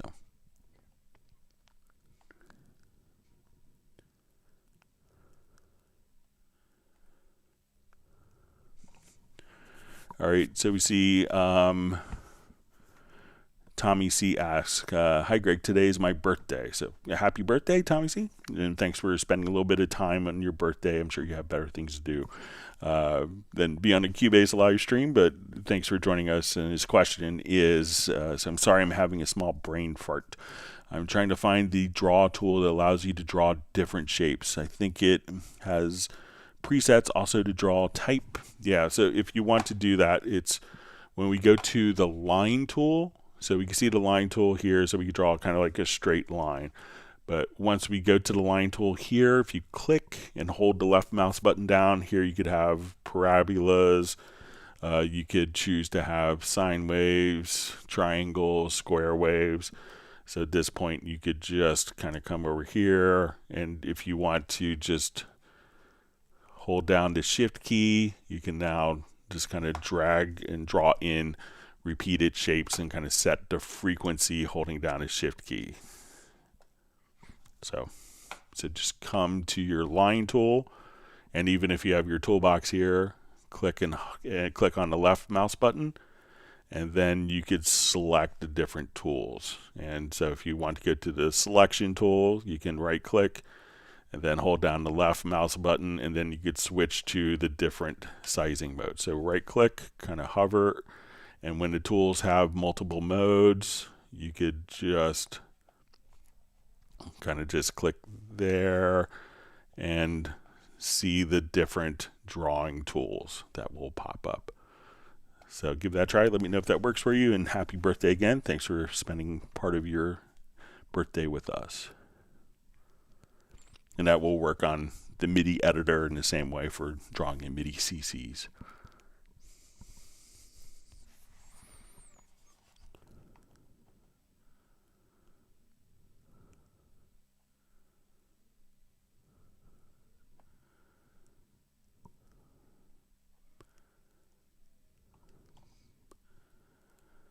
Okay, so we see Spencer B asks, hi Greg, is there a way to change the key of Groove Agent? I have the purple add-on and want to retune some of the preset melodies. So I'm not sure, I don't think I have the purple add-on. I'll just...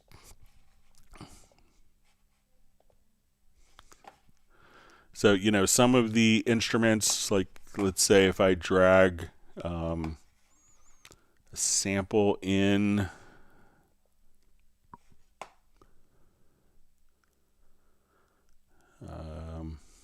so I think if we go to here,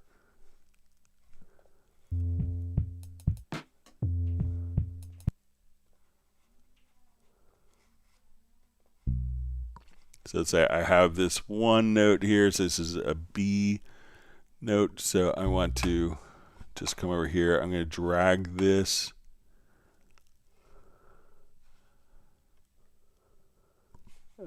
just put it up one octave here. So I'm going to say, let's just drag this B note here, and we could trigger it. And we could change kind of our start position, get a little tighter here. And, so I'm not sure, I'm not familiar with the purple, but what you can do, if you wanted these to, if you go to your key range, you can say I wanted to go to B1. So I could take that one sample and say, okay, we want to go down to E1 through, let's say, E3.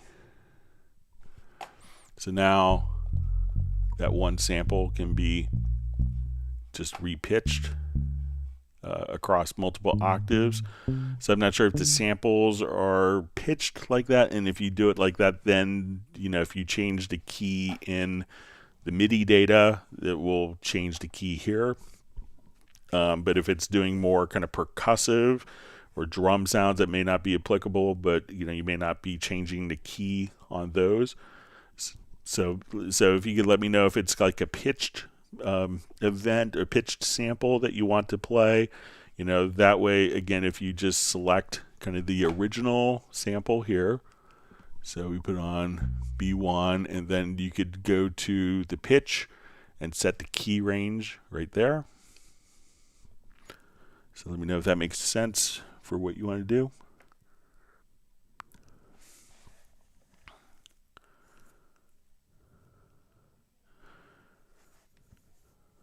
Okay, so we see from Chilluminate, I have a song with multiple part vocals, a lead singer with backup choir. Via spectral layers after unmix, what is the best way to isolate vocals or consolidate all vocals to one melody? So if you have, because spectral layers, when you do an unmix, you could, basically unmix the vocals. So let's come over to this here. All right, so I'll take this particular project and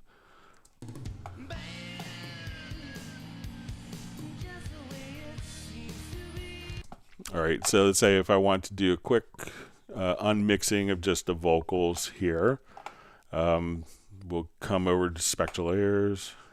All right, so let's say we want to unmix song, and we're going to do just vocals.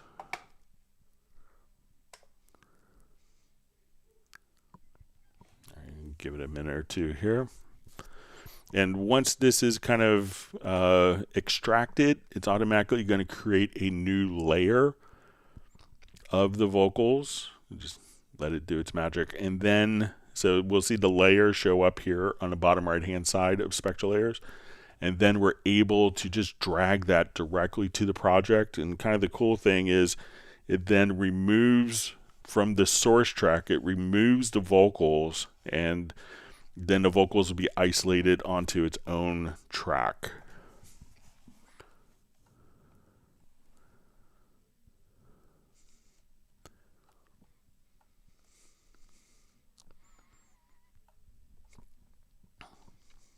All right, just let it do its magic here.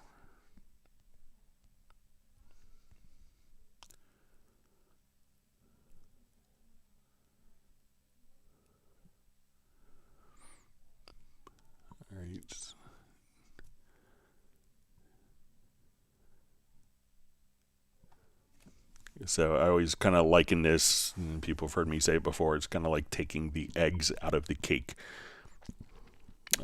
after it's been baked.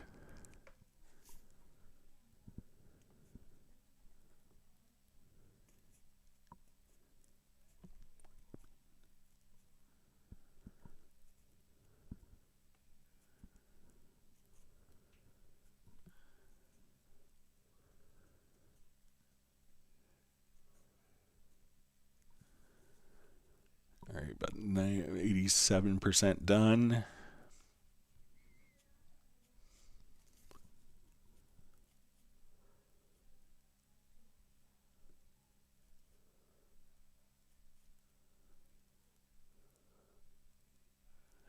All right, so now when we come here, we'll see we have the song. So the song is Mirror Mirror. So now I'm going to take the vocals and drag it out. And I'll just put this on different audio track here.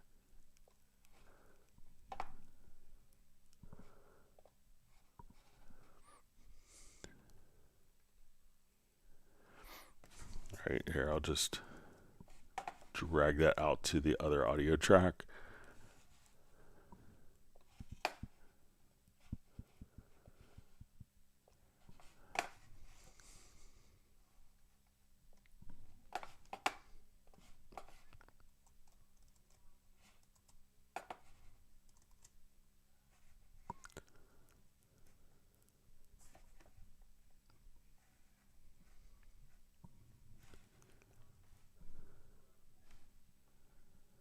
So now when we play this,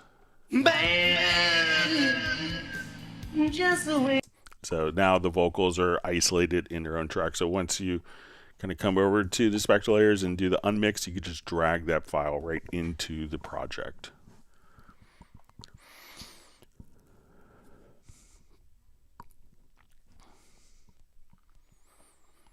All right. All right. So we see the artist knows love saying, "I hope Daddy hopes everyone's doing great." Says, "Thank you, Greg, for everything. Everyone, please hit the like button. Thank you." All right. Great to see you on from New York. All right. We have Richard Carpenter saying, "Educational."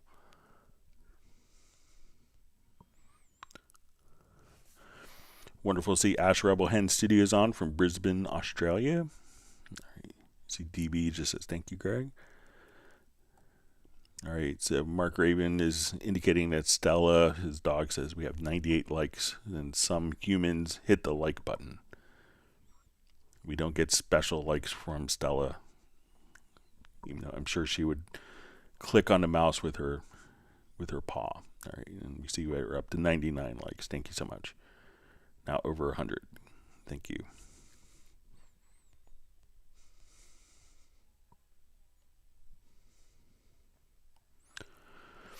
All right, so we see, hello, Greg, thank you for your work. Question, I was wondering if there's a way for me to configure my encoders on my MIDI remote to change value more fine as you do when you hold shift with the keyboard and mouse. Okay, let's take a look and see.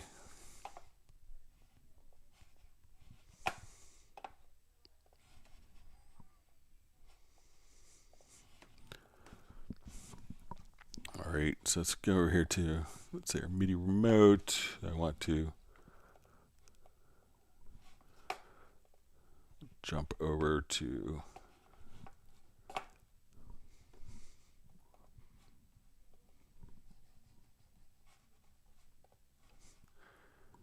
okay, so now so we're controlling that, but if we want to do kind of fine control, so shift key doesn't matter, so let's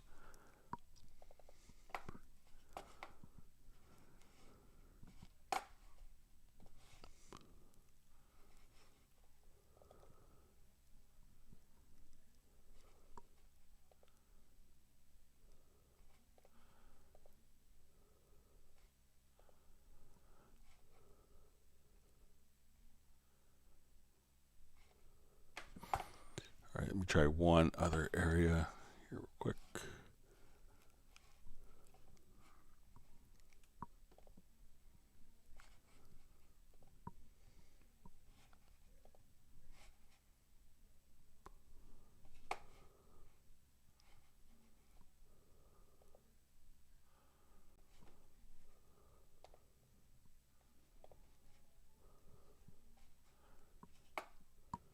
I know sometimes some MIDI controllers will have kind of like a fine mode.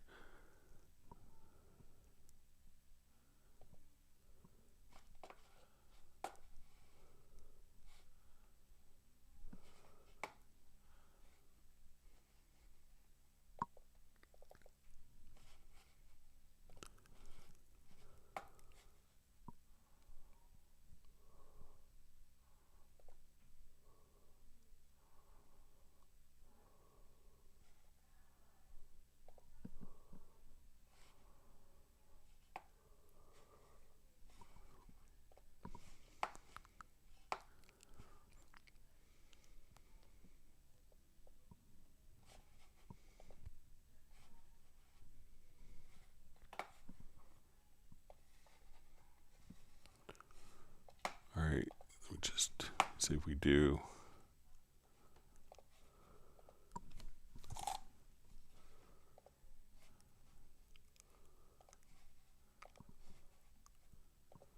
We're doing this, so let's create our surface.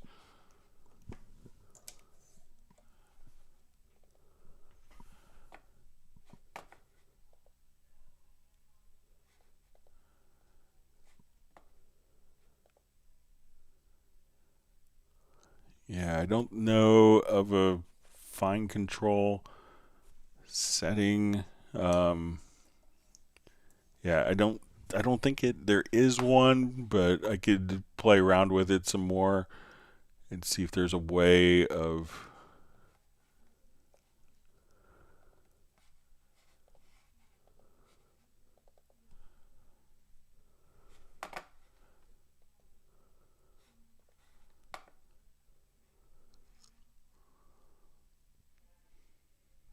Yeah, I don't. Let's see if we.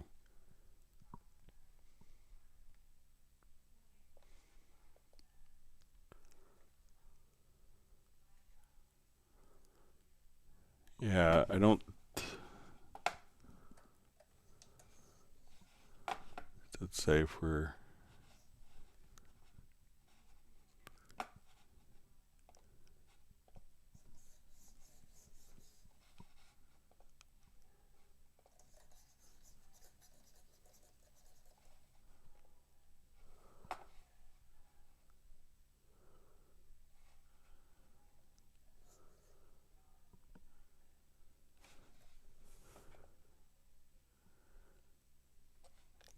Yeah, I don't know of a fine control mode, but I could do some more research if you want to email me at clubcubase@steinberg.de. I could play around with it over the weekend and see if we come up with something on Tuesday if there is anything. All right, great to see JV Ions is wishing myself and my family all the best for 2024. Thank you. All right, so we have Avery checking in from Tel Aviv. Just asking how I'm doing. So I'm doing great. Looking forward to a nice weekend. All right.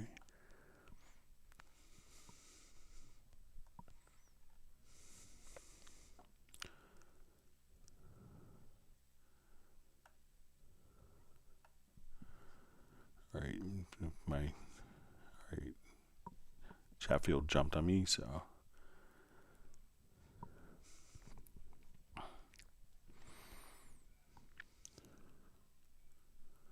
All right, so I see Michael Teams has granted my family and myself 1 gallon of cinnamon crunch ice cream. Thank you very much. Probably my son will eat it all. All right.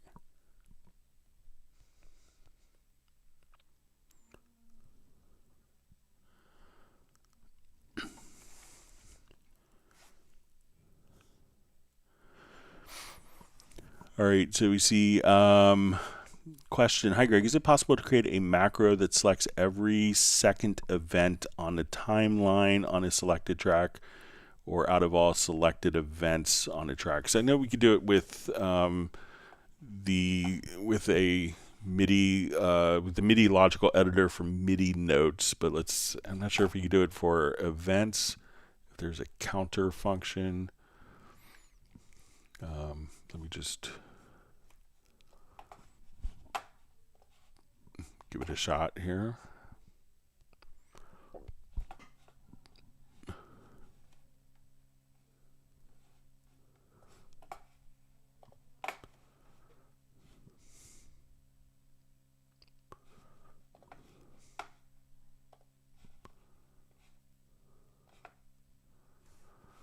Okay, so if we want to select kind of every other event like that, so let's see, I don't know if we could do it with the Project Logical Editor.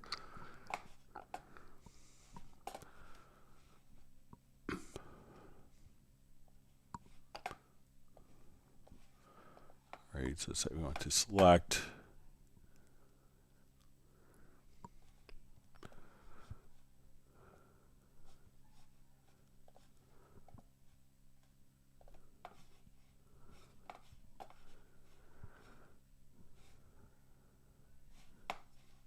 and we'll just say our property is on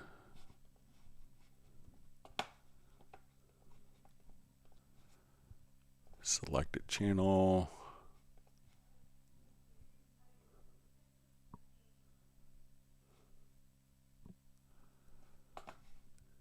Yeah, don't worry about that for now.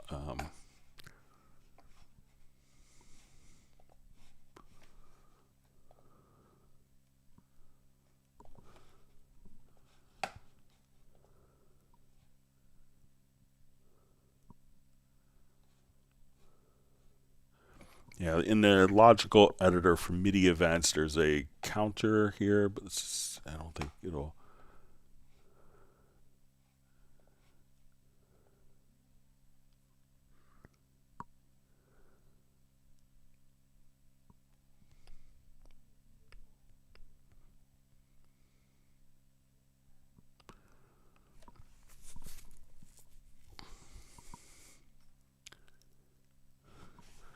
All right, let's see if we can do something creative. So let's say from here,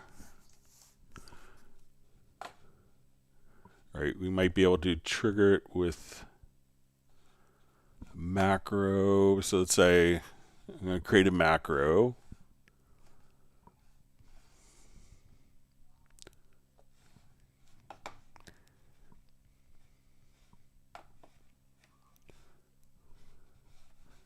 All right, I'll just...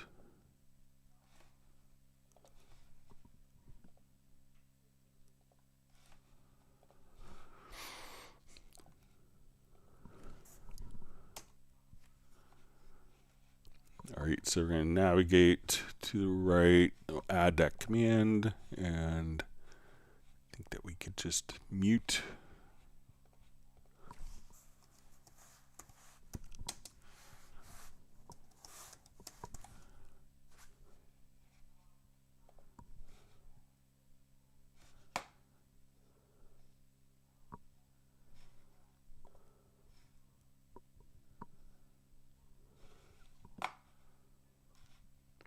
Okay, let me just see if we start this.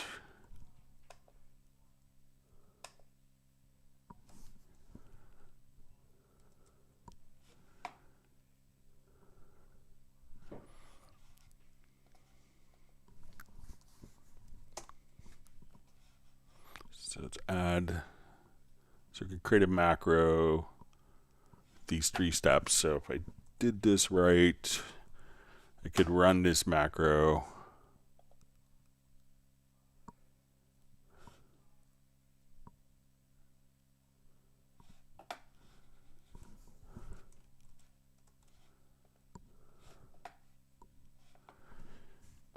All right, so say we want to, let's say mute the event.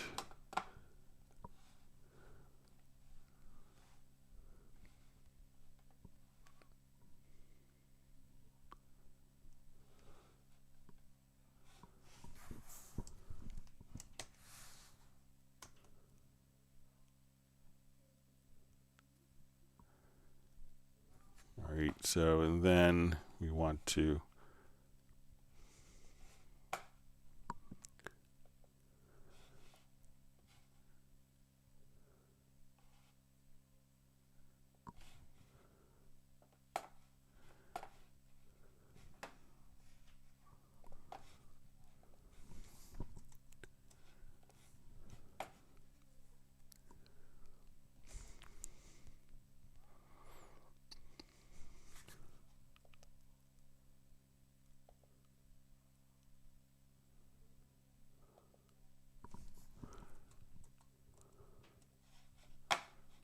so we have this, and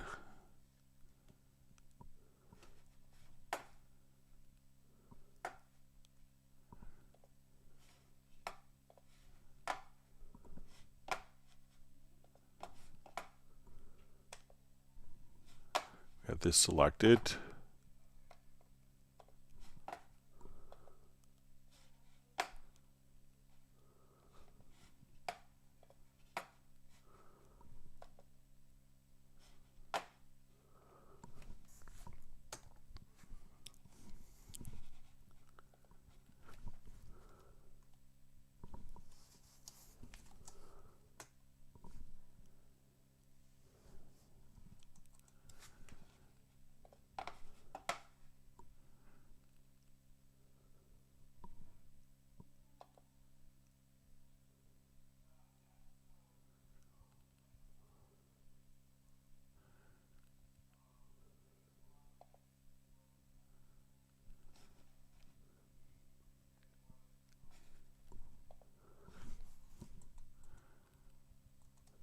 All right, so let's see if we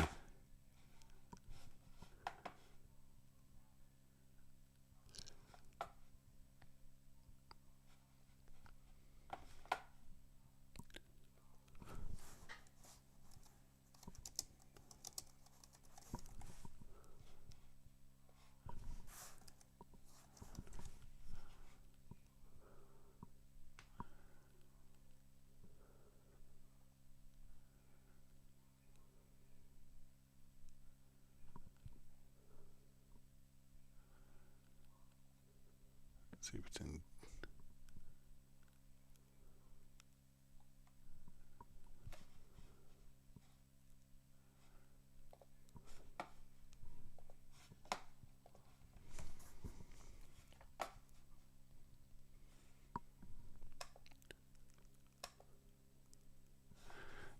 I'll play with this, but I think what we might be able to do is to have every other event muted. Like if we wanted to do something like this, and then we could do a project logical editor to select events that are muted or property is not set to muted. Then we could select every other event on the track, and then let's see if we come and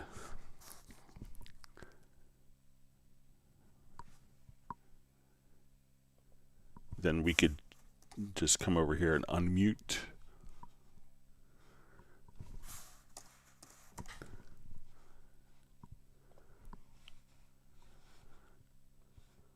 So let's say, well, we have this. Let's say I have all of these selected, that we could now select all the events and unmute events. I'll play around with it over the weekend to see if I could get it dialed in with the macro using the project logical editor, but I think you could do it. But I just want to get the macro to navigate to select every other event, and then we can see if we could have it automatically unmuted afterwards.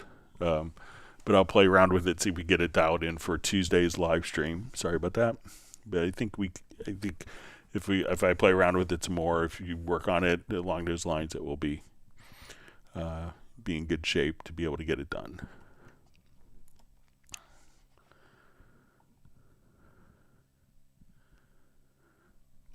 All right. Mark Rabin says we're at 103 likes, but 2 more would even look better. We'll do it for Stella.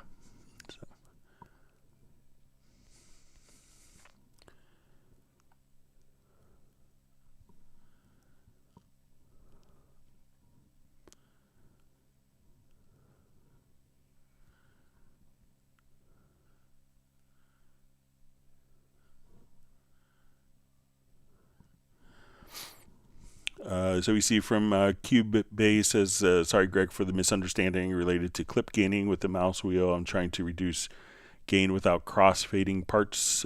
Sometimes it turns into clicks, etc.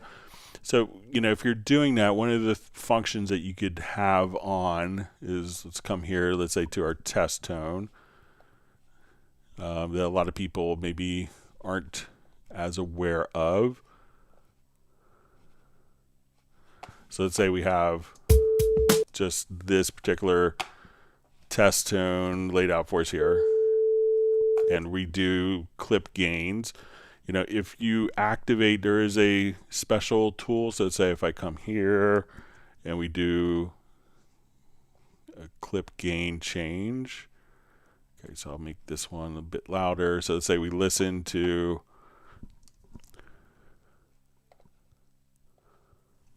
our test tone. So let's say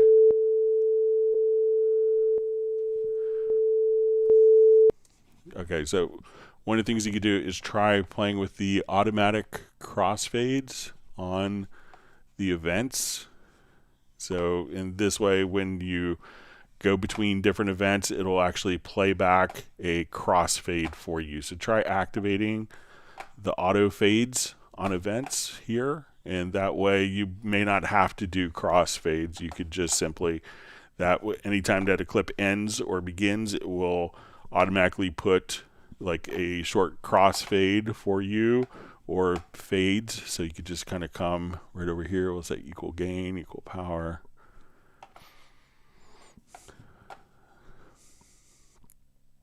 So you could try experimenting with the auto fade. So you don't see it visually, but it plays it back for you.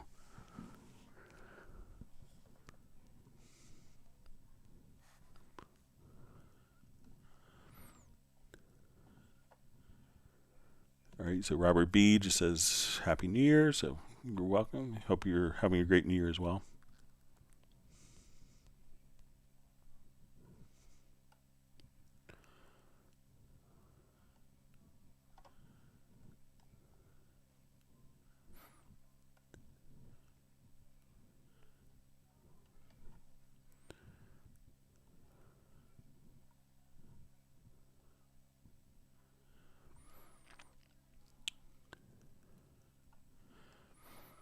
All right, so we see from George, DJ Doc says Cubase is just great. Only wish I had a little better media bay. So let me know, like, what you feel you can't do in the current media bay. There's a lot of stuff that sometimes people can overlook for functions.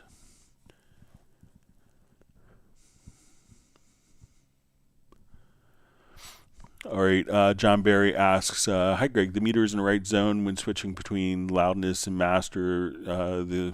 The control room button does not remain on if selected in 1 and you switch back and forth between loudness and master. It did in 12. All right, so let me just take a look at it here.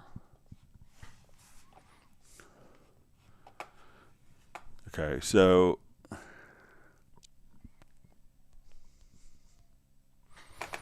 we go to our meters here. So let's say, I guess it's maybe with the control room on. So let's go to loudness and back to meters. All right, switch between loudness and master. The control room button does not remain on if selected in 1 and you switch back and forth between loudness meter. It did in 12.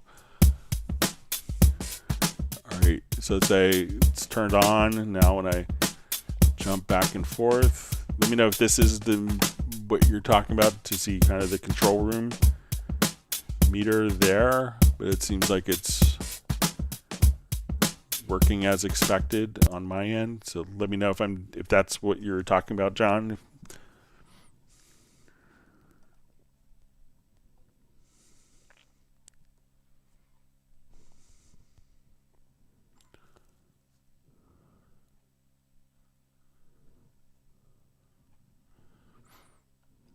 All right, Jovan Ben asks, hi Greg, how to automatically solo a track without manually selecting the solo button.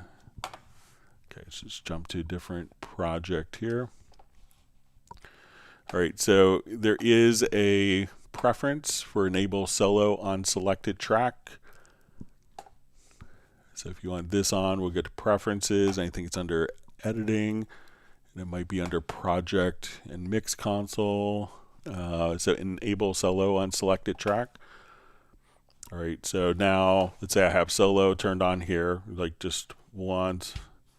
So let's say I select a different track.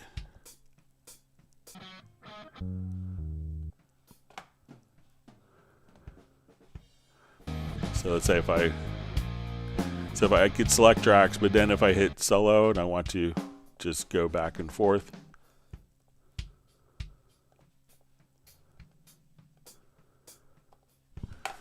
So again, come over to Cubase menu to preferences, to editing, project and mix console, and enable the enable solo on selected track preference.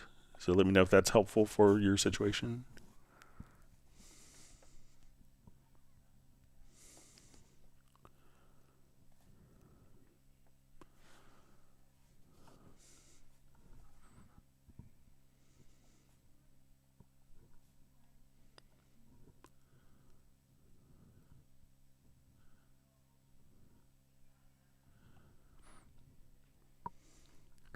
All right, wonderful to see Graham Witcher on from Royal Wooten Bassett.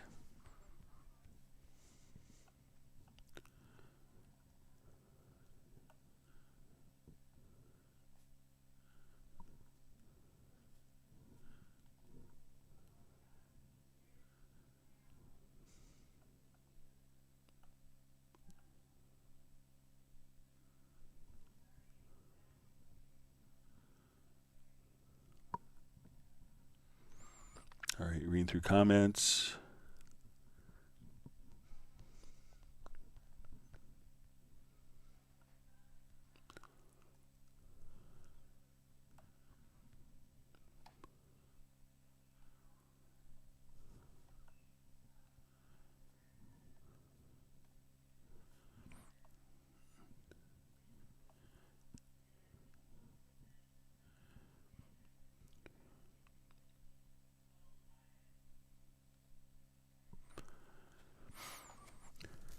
All right, so we see Jovan asks how to automatically enable loop when selecting MIDI notes in the key editor with the range tool.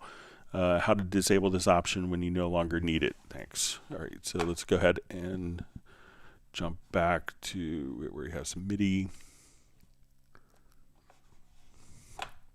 All right, and this is another preference. I think it's in the same area about the, so let's say we're here in my MIDI editor.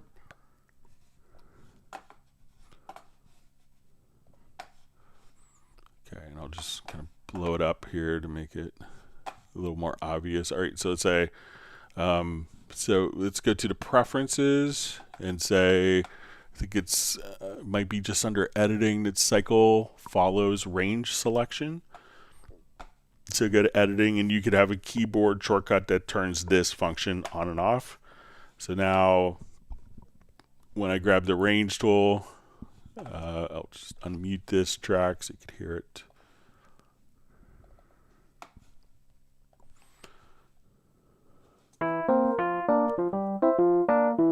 So now I'll just come here.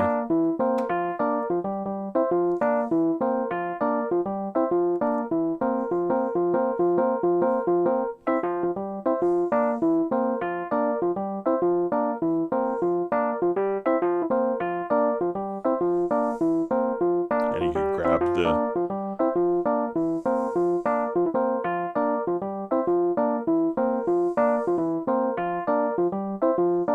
so if you want to move the selected range, or just come over here, just grab the range selection, and then that will automatically, the left and right locators will automatically follow. So again, go to your preferences or settings, and depending on your Mac OS version, you can now come over and go to editing, cycle follows range selection. So if I don't want that enabled, the cycle is independent of the range selection. That same functionality works on the project window, sample editor, other windows as well.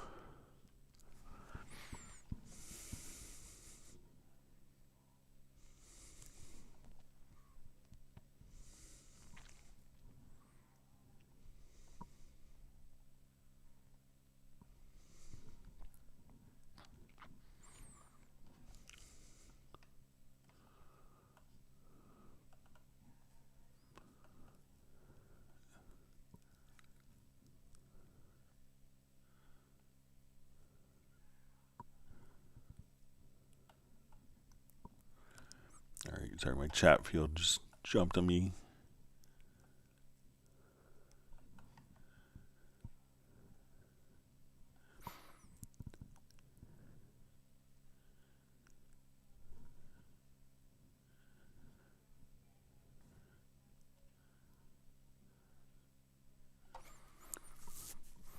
All right, so we see just a question, how to assign the wah effect to the modulation wheel using the MIDI input transformer.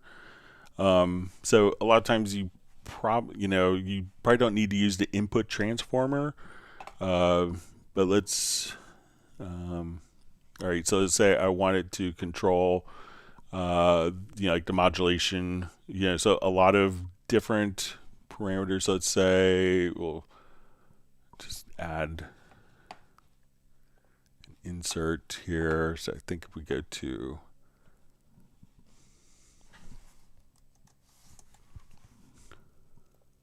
all right, so let's say if we just want to go to like a wah pedal here. So a lot of the plugins you could just say, we could add to a particular, plugin like remote control site. You could also just pick up for MIDI remote mapping.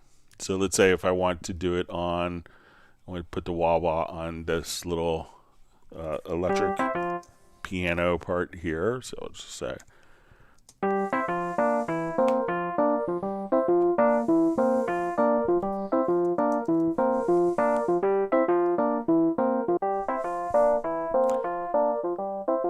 so I could just say let's pick up for MIDI remote mapping.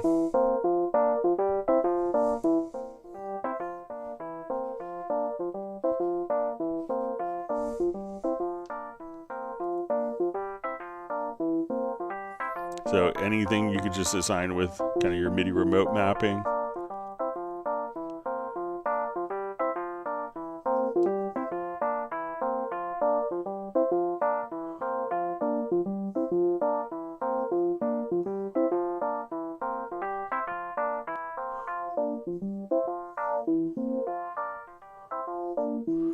So you could just kind of right click and just do pick up for MIDI remote mapping, or if you wanted to assign to a quick control, you could right click on the parameter, assign the pedal to a quick control, and have the quick control responded to from any MIDI message that you want as well.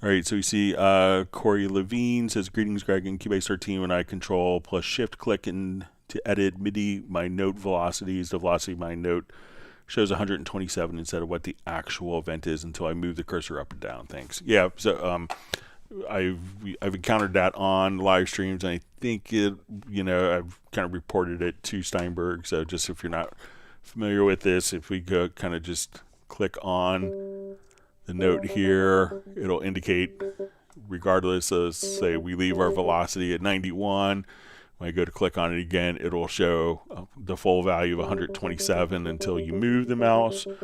So I think that Steinberg is aware of it. Hopefully the next maintenance release you may see that, but it's operating correctly. It's just the display until it's actually moved doesn't register. So I know it could be a little of annoyance, but I know that Steinberg is aware of that. But thanks for bringing it to our attention again, Corey.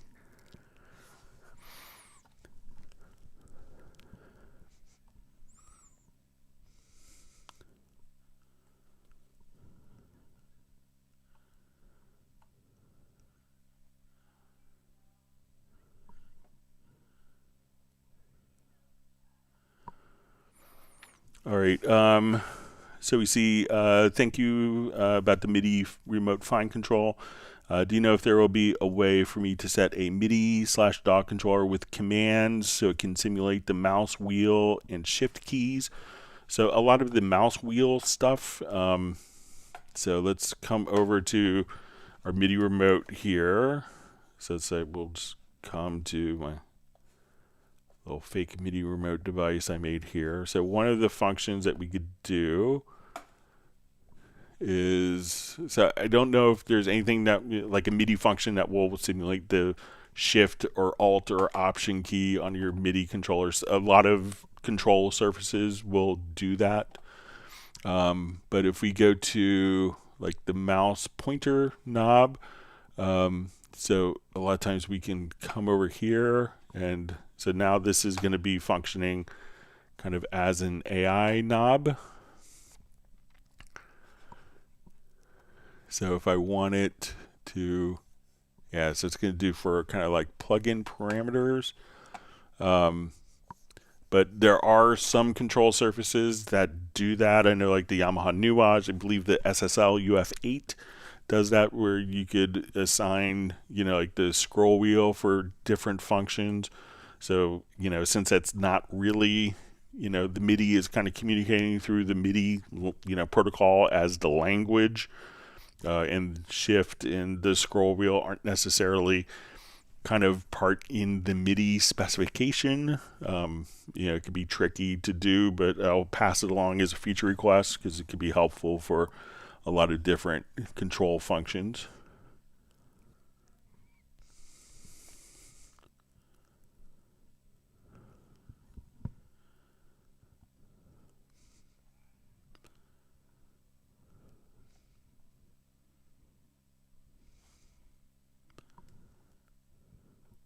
Sorry, I missed all the John P. discussion. Seems like it was lively.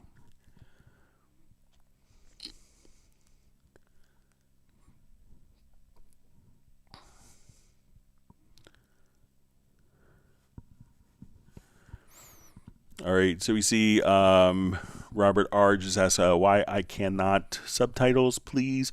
So, I think that after the live stream is done, the subtitles in English are generated, and I don't know if there's a way. I'll do some more research on it. I think when I've looked for subtitles for other languages that it, will show the text in English, and then you could type in a translation to other languages. But it may not do the subtitles in real time, but maybe on playback. But I never really look during the real part, so maybe someone else.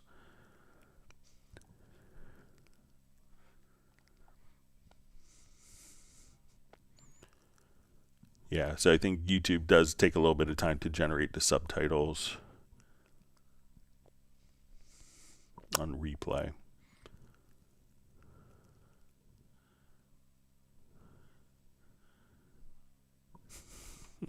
Michael Team says sometimes he has Greg translated into Texan.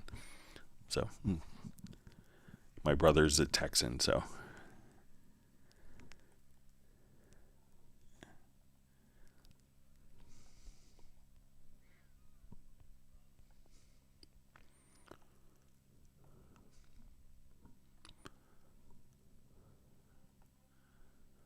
Okay, reading through comments.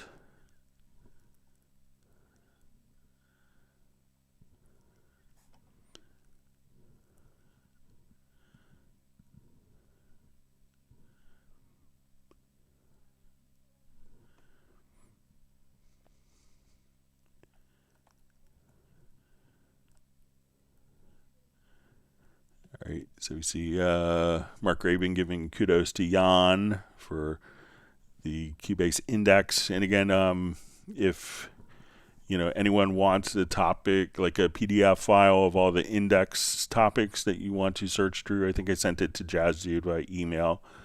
But let me know, and I'm sure JazzDude could get it posted in the Cubase Nation Discord.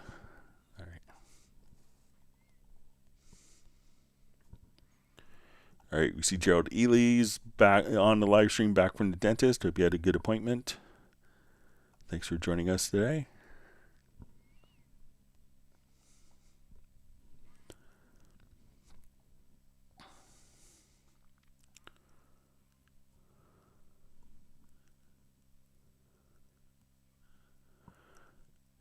All right, so we have a question. I also had this happening to me. That is, in instances I normally could solo tracks, I got a yellow box messaging with something like the key combination S assigned to solo track is not available. So sometimes, if, make sure that, when you're doing something, depending on the active window. So if I have like this, let's say I have this track selected here and I'm in this window, it could be maybe like a Windows focus issue. So let's say if I'm in, let's say, the score editor,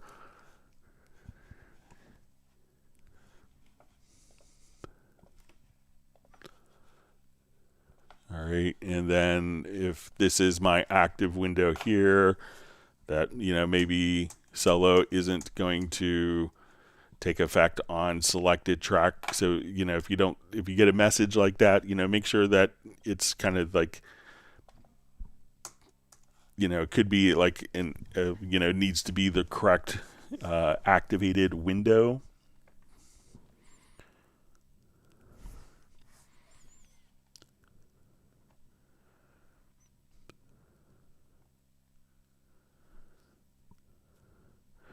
All right, so I see from John Barry, just says, hi Greg, that was it, but I'm on Windows, does not do it as on yours. So I'll check it on my my PC setup, because I run Windows for my personal studio, but I'll check that as well.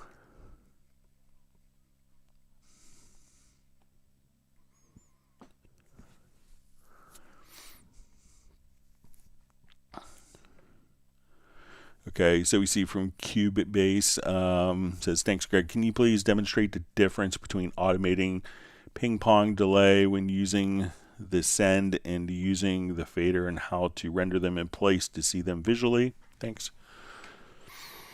Okay, so let's come over here. All right, so I'll just bounce these files here. All right, so let's say I have I'll put a ping pong delay on.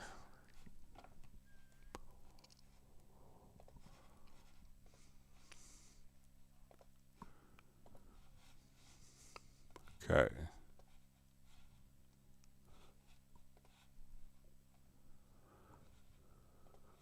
All right, so now I started losing sight of place.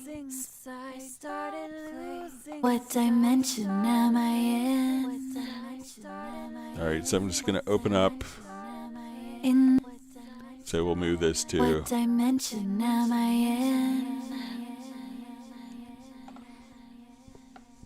in? All right, so let's take off. So say we want to automate this, so we'll go to the track. We'll go to our ping pong delay. I started losing sight my place. What dimension am I in? In the end. In the end.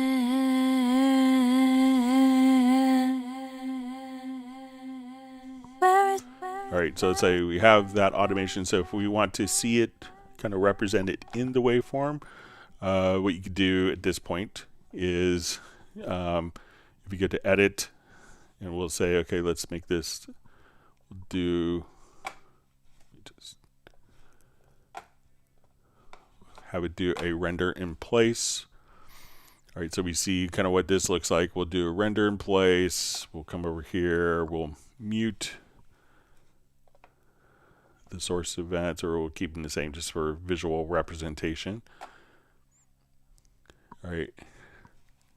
And now you could see kind of the difference visually between them. So we'll come here. We can see where the automation kind of, where the delay kicks in. We can see it extended like right there and other points.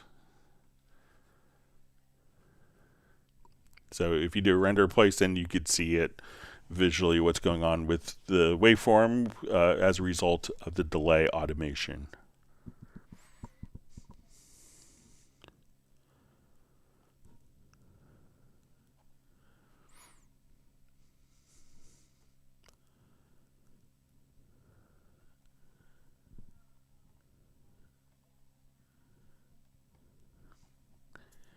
See, Gerald Ely will be Lil G when Gareth isn't on, but we're glad that Mark wants you to make more music regardless. So.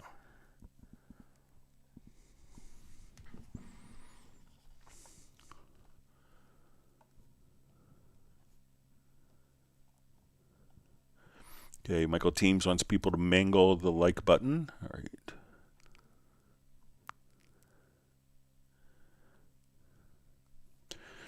All right, Renee Johns Milchman asks, could someone tell me where do I change bit rate and hertz? So if you want to change the sample rate and bit depth, you want to go to the project menu to project setup. And once you're in project setup, here you can see the bit depth and sample rate right there. You could also access this by hitting Shift plus the letter S, like for project setup. So that's where you could change the sample rate and bit depth for your project.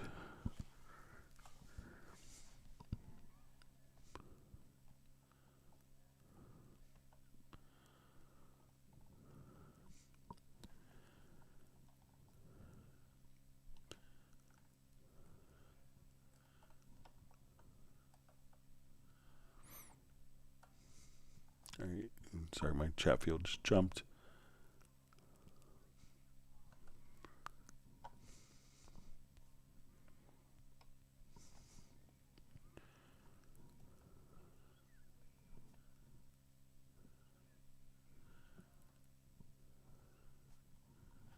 Okay, reading through comments.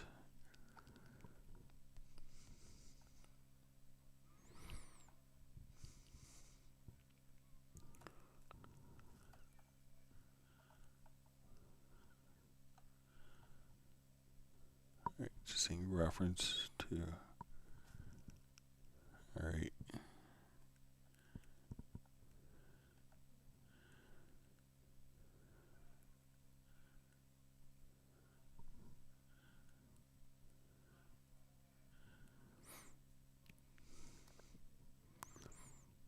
Okay, so you see from just a question, it says to be specific, when I have a track marked solo, works as normal. However, pressing the edit channel settings and then trying to solo it with S won't work. He says, I swear I've been able to do it. All right, so let's say if I have this particular channel open in my channel settings, it's not soloed. So hit S here. So that seems to be soloing the selected channel as I would expect. So let's jump to different track. So different track, I hit S and that one is soloed. So it should be able. So it seems like that's working as expected for me.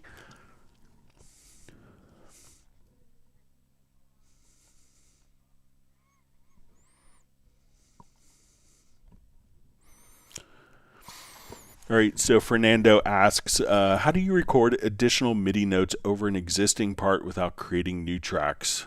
Something like adding lower notes when using 2 octaves, MIDI controller for drum fills, etc. Okay, so there are several different MIDI record modes. So let's say if I'm here, I have,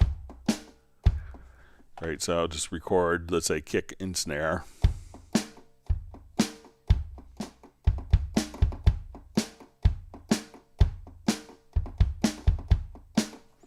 All right, and now when we go to our MIDI record modes, we could access it here on a transport.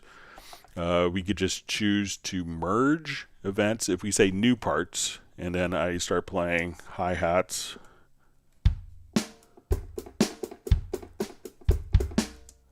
that part gets layered over top. But what we want to do instead is to come over here and put the MIDI record mode, and we'll say for linear and cycled MIDI recording, we'll set it to merge. So now as we do this,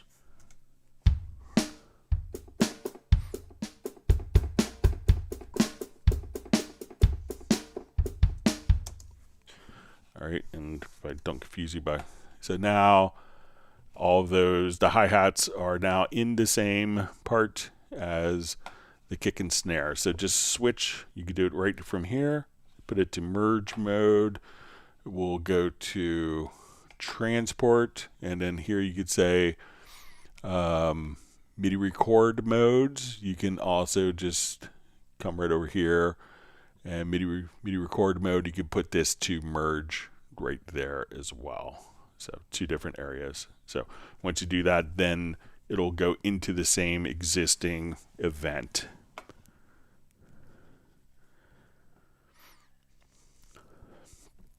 All right, so we see from Cubase X, just says, Happy New Year, Greg. Wishing you all the best for you and your family in 2024. Thank you very much, and hope you had a wonderful holiday season as well. Great to see you on.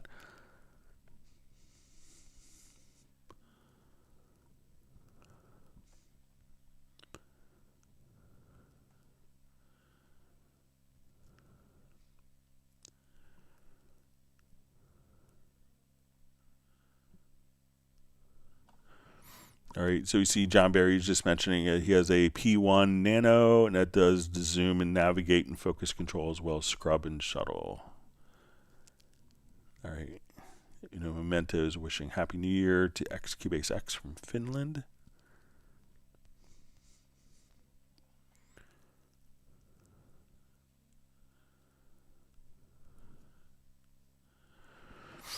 All right, Jazzy Lamel asks, hey Greg, Happy New Year. I'm having an issue trying to save my templates. When I save them, I don't know where they are located. I'm trying to put it in a certain order. Can you show me the steps? All right, so let's come over here. So we have a template. We can, again, come over. We'll say save as template. Okay, so let's say we'll save this for Jazzy Lamel.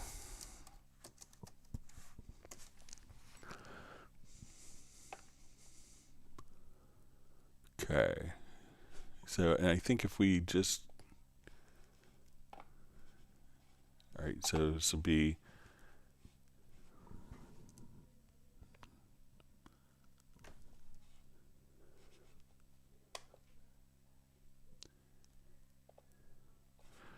okay, so, and let's see if we could just find the actual location here. So let's say if we select this, we could right click and just say reveal. So I just went to the save as template again. We could just say save, reveal in Finder or Explorer, and then you could see the folder where they're all located. So once you save it, just again, right click, reveal in Finder, or if you're on Windows, it may say reveal in Explorer. If you wanted to use that particular template, all you have to do is when you go to start a project, we'd say new project, then you'll see more. And at this point, you could now start just by selecting the particular template. So when you go to the hub, just say more, and then at that point, you could see all of your user created templates. So let me know if that's helpful.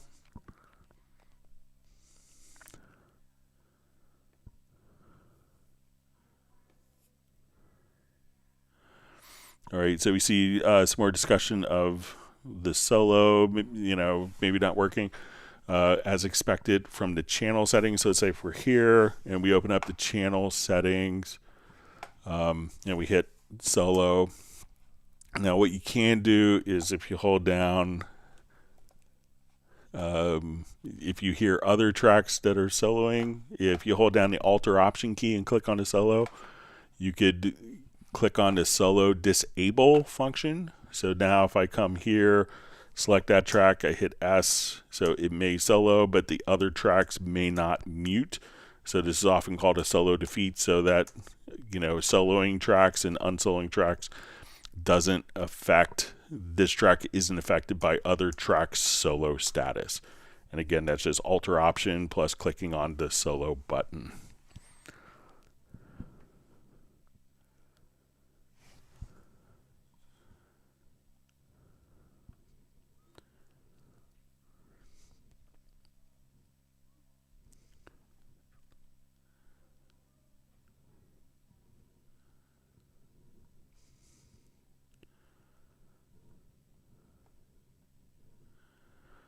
All right, Anna Christina asks, why do most film composers prefer using Cubase?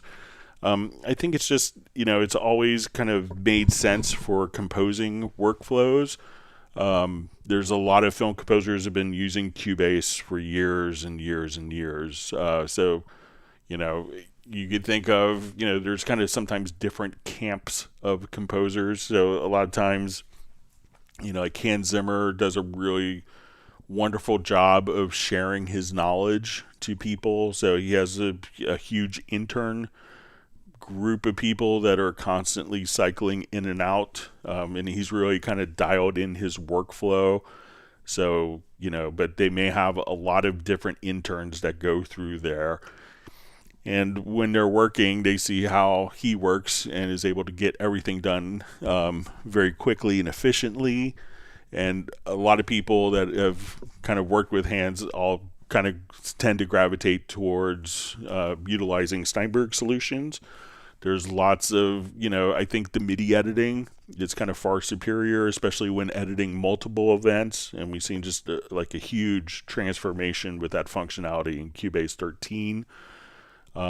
So I think just kind of the creative workflows, where some programs are really, and I remember, like Teddy Riley is like really good at this, where someone will send him a project, like an audio file, and he's like, oh, you did this in this program, you did it in this program, because a lot of programs will predispose your workflows.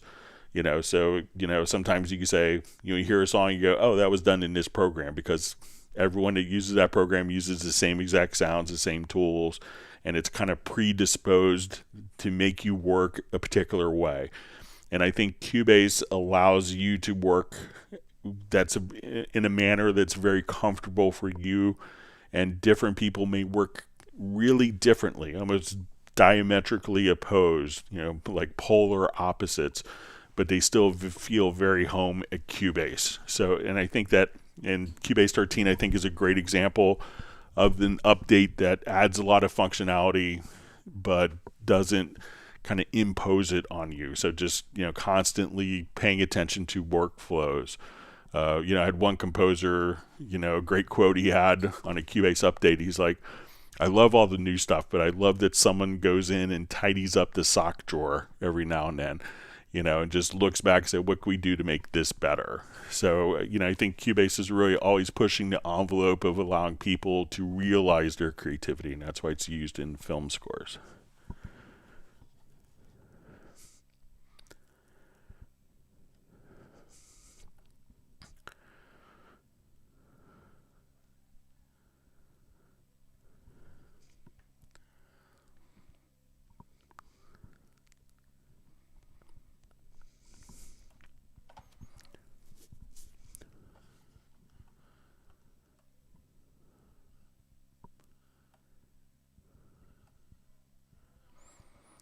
Okay.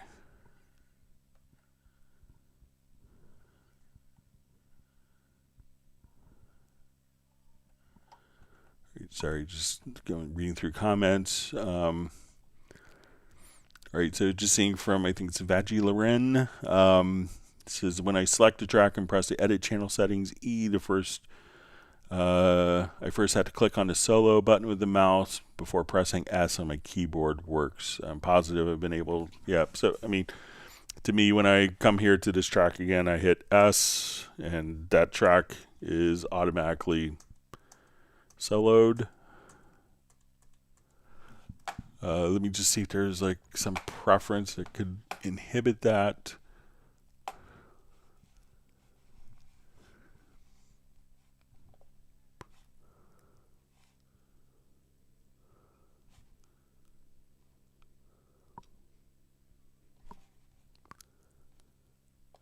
don't think that this would have an impact.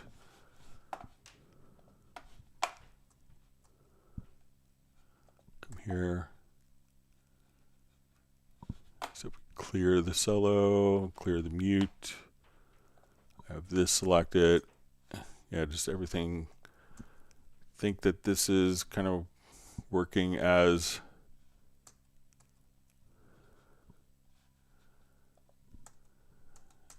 you describe. So, but let me know if I'm doing it differently than you are.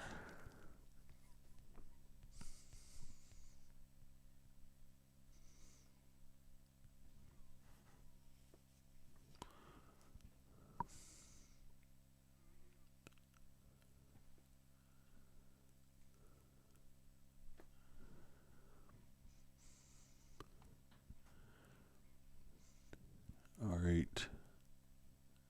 You see Nick is having maybe similar functions as with the solo behavior.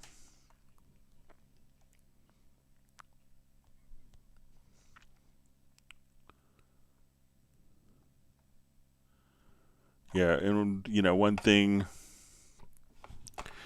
just to make sure is, come to your key commands area.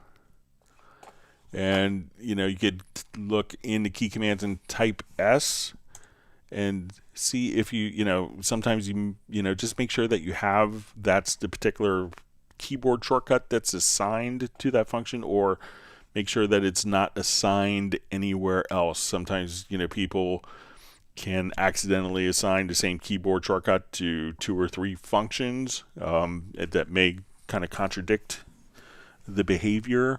So check just in your key commands and make sure that that's set correctly.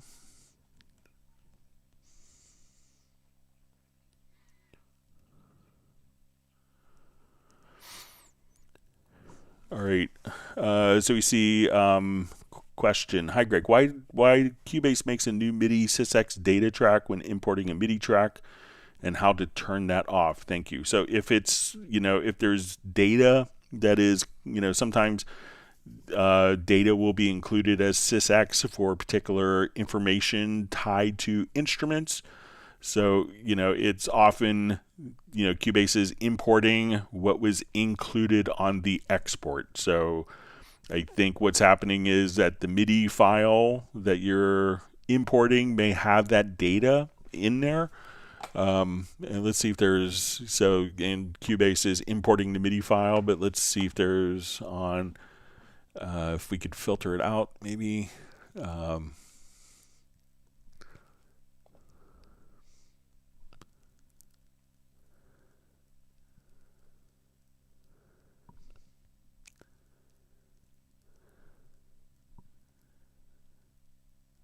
Let's just see if...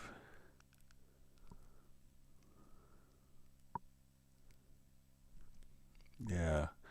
So, it's probably, I don't think Cubase is adding that sysx data, but it's sysx data that's being generated, often by a virtual instrument.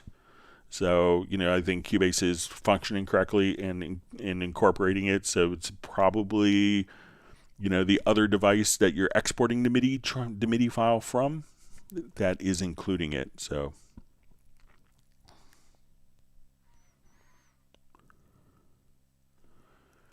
All right, so we have Manuel Ramsair just saying happy to make it back to the stream. We're glad to see you on.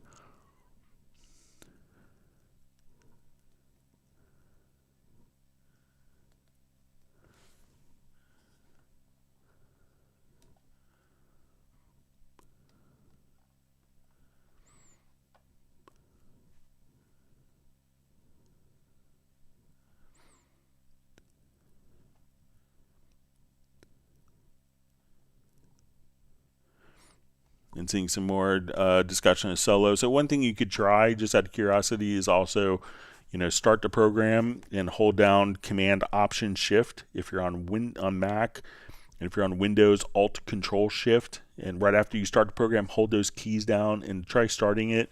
And you could temporarily disable the program preferences. So try that and see if the solo behavior changes.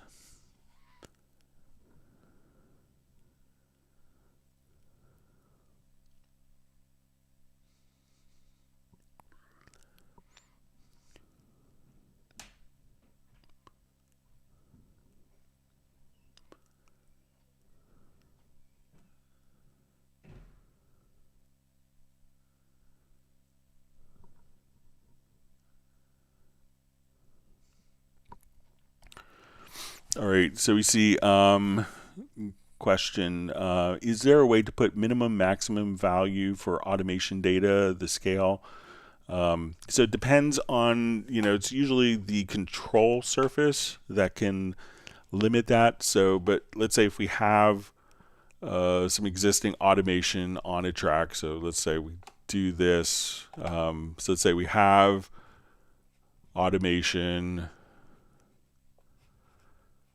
or let's say let's say I want to now select all of my automation points. So one of the things, if you wanted to kind of scale the automation, if you grab in the center, you'll see it kind of turns into, we could kind of adjust the automation scale just by clicking in the right center. You could do that when we go to like your MIDI control here. So let's say I don't have any automation and I want to quickly just pick up for my MIDI remote here. We'll apply and control the volume here. So now when we go to our MIDI remote settings,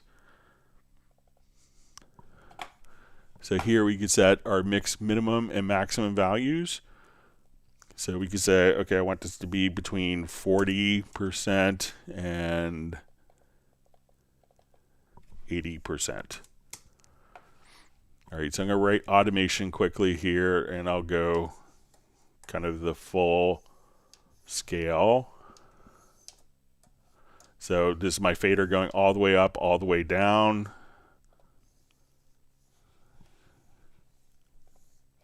Let me just write the automation. Sorry about that.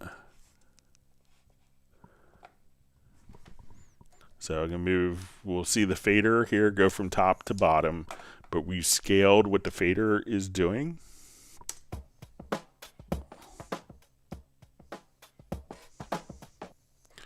So it's only going to go between 40 and 80% because we've scaled the particular control surface. So a lot of control surfaces could do that, or you could do it in software using the MIDI remote. So let me know if that makes sense for you.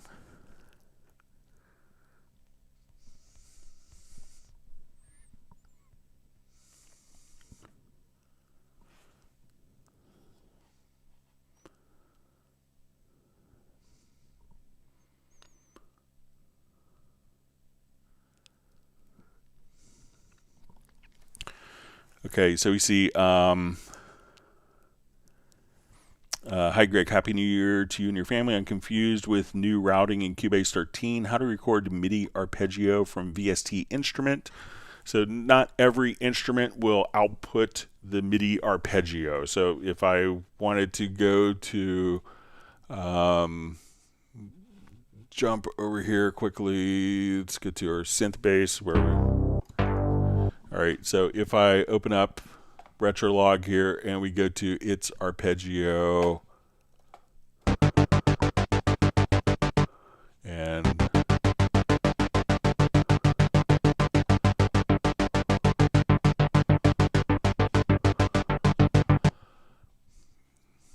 let's just come over here. So let's say we want this to be, you know,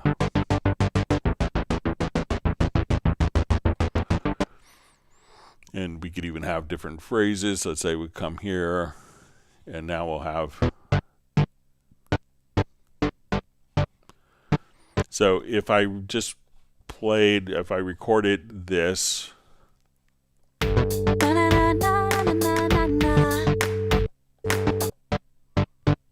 So I'm recording just the one chord, but it's now playing, the instrument is playing back through the arpeggio. So if we come here, and if I wanted to have a different sequence. So like that's an instrument that doesn't output the MIDI data. But what you can do is, again, just come over here, click on record. And as we do this,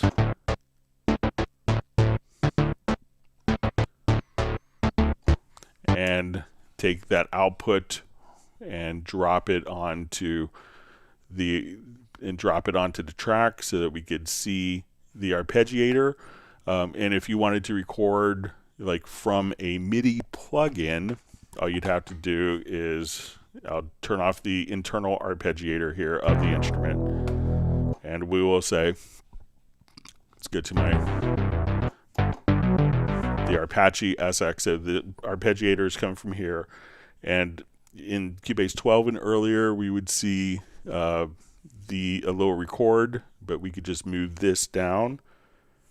And as we do this, I'm going to hit record, and this will, since I move this line down,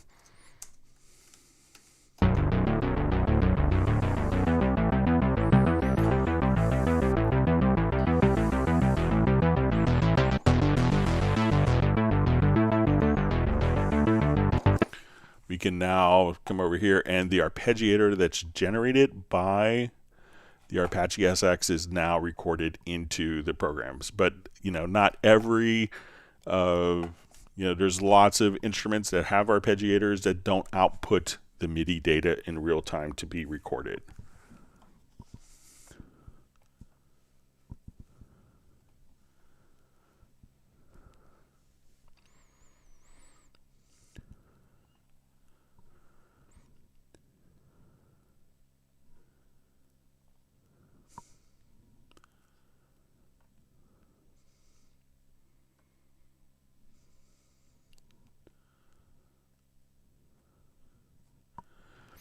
All right, so just seeing discussion about the solo behavior with Nick and is it Vadjolaren. So just out of curiosity, let me know if you guys have control surfaces connected to the computer, and if the control surface, if it's disconnected, if that changes the behavior in any way. So maybe a control surface is kind of intercepting the particular message, or it's a focus issue with the control surface.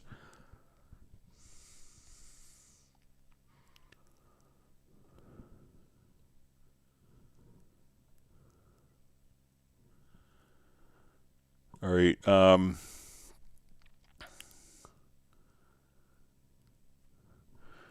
So we see question, is there a way to recreate what LFO insert does in Ableton but in Cubase? So I'm not familiar with, I've never run Ableton, but there's some cool things that you could do with, there's a plugin that, a lot of people don't know about. If you go under modulation, so let's go to your modulation category and you'll see FX modulator.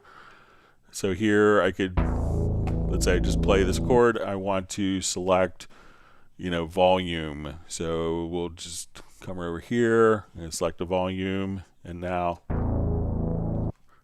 and let's, all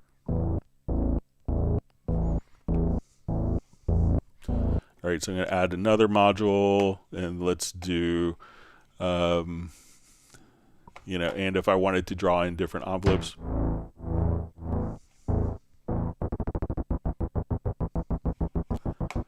and let's say we want to do a filter, so we could just come over and let's drop a filter into slot 2.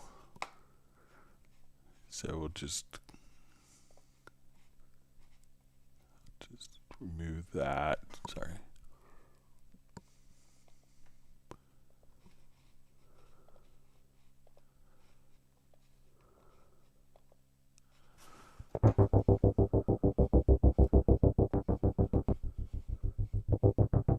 And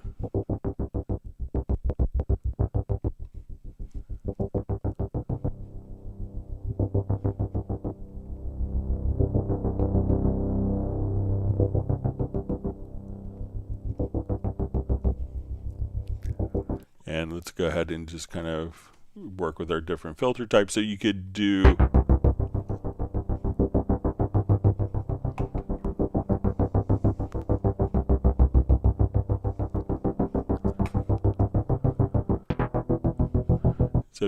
just literally kind of come over here and say, okay, let's just put in maybe a frequency shifter. And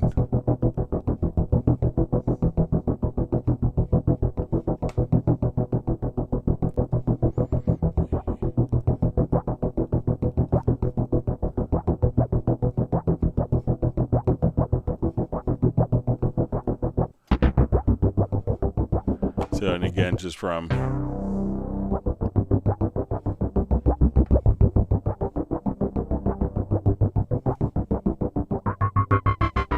and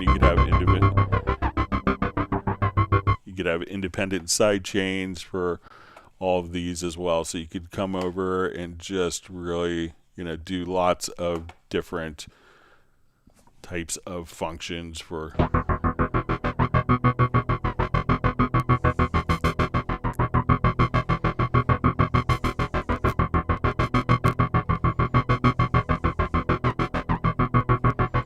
So maybe you play around with that and see if that will kind of get you where you want to.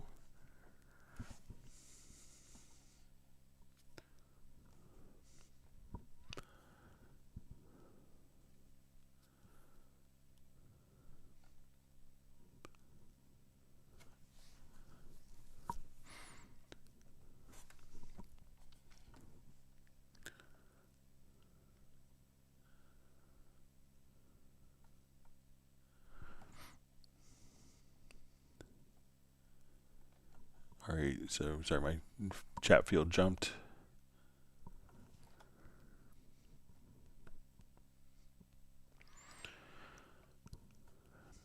All right, so I see, Greg, do you have a must-have macro that you think every Cubase user should have? Nothing really kind of jumps to me. It really could depend on like what functions you're doing. If you're doing MIDI editing, like certain macros may make more sense. If you're doing like lots of vocals, different macros. So none really comes to mind. I'm always bad, getting these types of questions, with macros. I just think I know, they're like super helpful for people, but to me, it's like solving a little puzzle. It's like, doing Wordle or something like that, just to try to make a macro work. So I don't know, a macro that's important to me on a particular project could be irrelevant to someone else. So, and I know that's not a helpful answer, but so it could really depend. So there isn't one that I could say. I think they're all special in a way. They're all like just your children, and then every one of them is special for doing something that saves you time.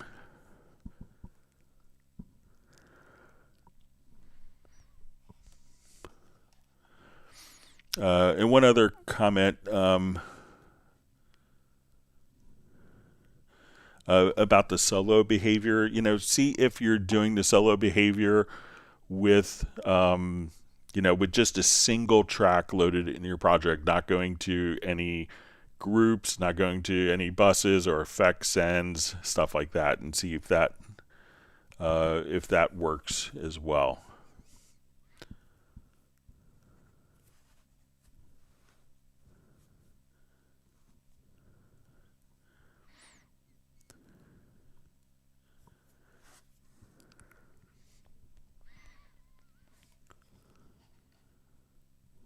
All right. I just see a comment from John Barry saying Zello does get more complicated with groups, sends, and automation involving mutes. That's a good point. All right.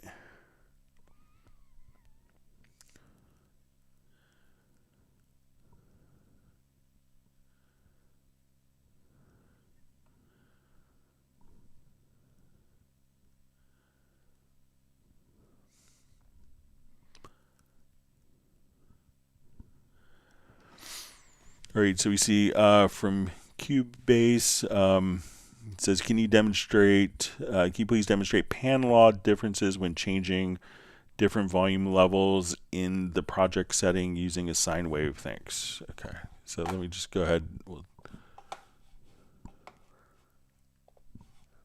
take a look at this. I usually do a bad demonstration of this. I should get it together, but all right, so let's go here and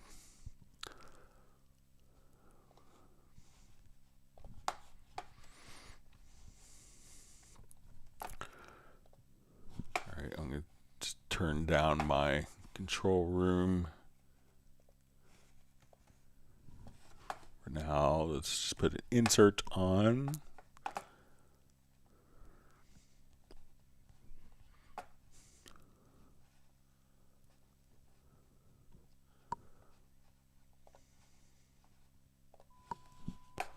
Okay, so let's say I think we have to kind of compare this with a. All right, so we have stereo track, and let's also do the same thing on a mono track.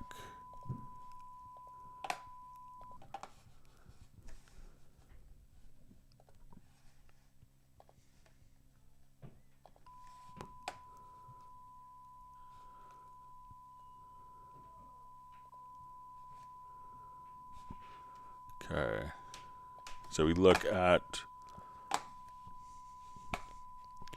All right, so we're at minus 18 dB, and all right, so we see our faders here are at. So we add both. We see that our mono channel, where our test tone generator here is set to minus 18 dB. All right, so we see that when we're in mono, that we are currently set to minus 21 dB. Okay, and because we have two tracks being summed together, we're doubling the number of tracks. This is going to be 3 dB louder. All right. So we can see that on our master fader that we have this set. So let's go ahead and play with the pan law settings. So we'll go to our project setup.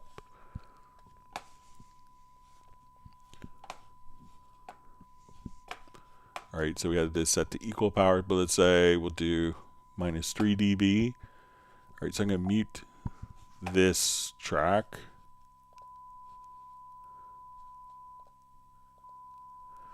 All right, so now as we adjust the pan law settings here. All right, so we see that we have that set. Now let's come over here and mute this, and let's pan. And we notice that as we pan here, let's see if these tracks are adjusting here, but let's combine them.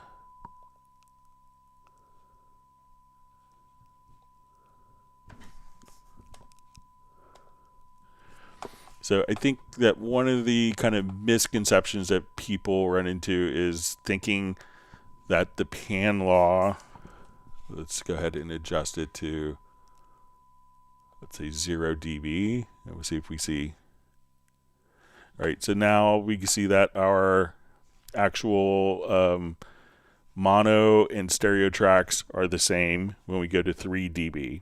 So that now when we come over, let's go to our project setup again. So we see it set this to plus 6 dB, or I'm sorry, to 0 dB, that they're even. Now let's move it to minus 6 dB and look at the behavior between the two. So we can see that now as we would pan a source left to right on like a mono source, that when it's doubled, it's going to go down. It's going to go down 6 dB for the mono source. So as we pan, it's increasing in the volume. But when we pan this directly in the center, that we do our setup, that this is going to be minus 6 dB.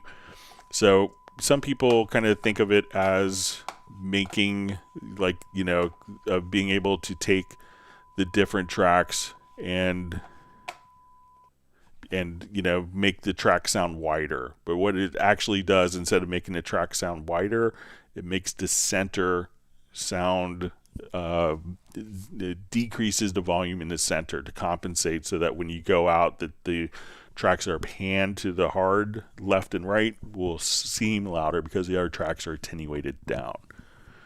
So let me know if that makes sense.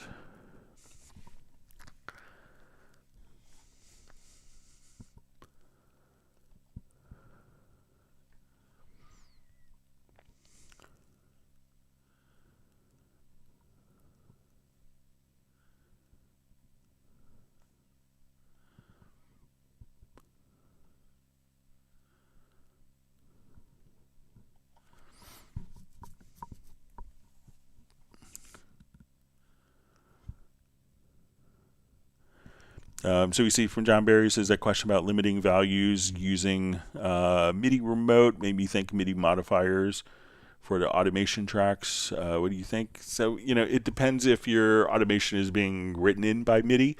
There's lots of protocols that write in automation not using MIDI, but could be using, Ethernet or, other protocols that are kind of, Ethernet based. But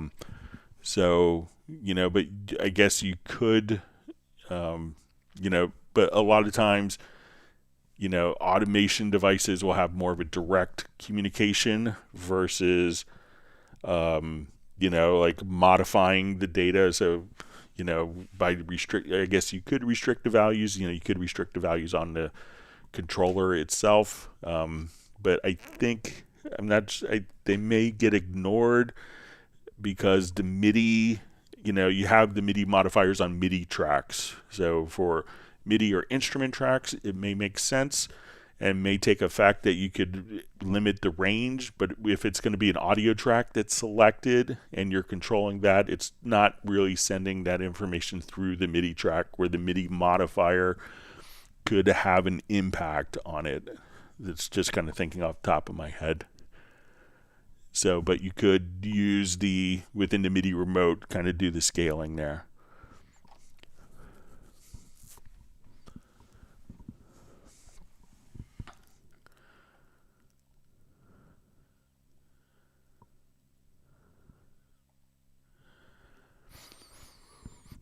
All right, so we see, sorry, my chat field just jumped.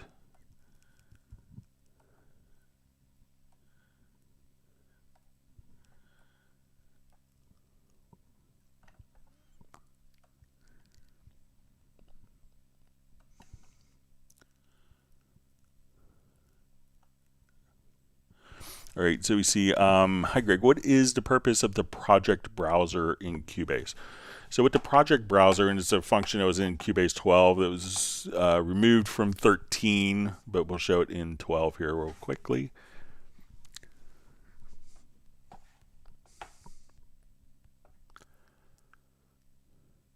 So we could think of it as just kind of a more of kind of a text-based editor, but for other different types of tracks. So if we had automation going on particular tracks, if we had tempo tracks and we wanted to see them kind of more numerically represented, that's kind of what the project browser was designed to do. So I think it was kind of an underutilized part of the program, but we'll show it to you real quick.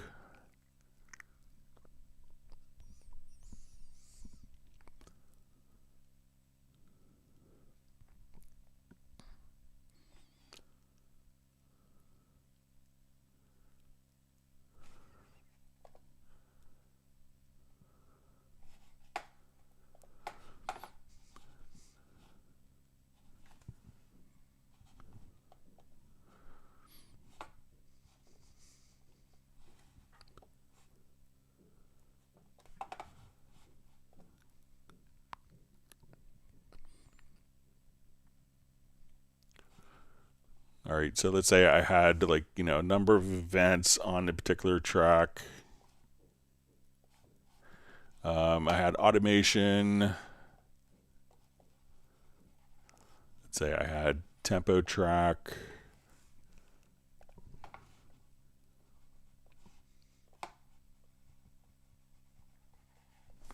All right, so when we go to your project menu to the project browser, what we could do now is if we wanted to see kind of a numeric representation of our tempo track, of elements, tracks that are within the folder, we could now look at the automation for the particular track. So we can say, okay, let's go to track data. We can see that this track is starting at this particular point in time. Let's look at our volume automation. So we say, oh, I need this to really be at 63, that node to be at 65.3.1.0. This kind of just gives us an overall kind of a numeric representation of everything that's going on for the different components. So it was good for kind of, maybe isolating different things. And like if you had problems with particular things, maybe something you weren't aware of, you couldn't find what automation value it was, you could just come over here and see all of the available parameters that were there.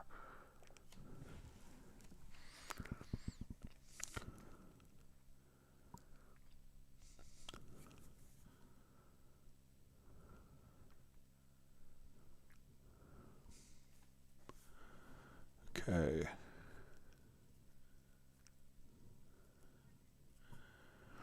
Okay, so Steve Michael asks, Greg, under a question, if you can have a Shure microphone beside me, could you explain to me how how do I go to preferences for the microphone?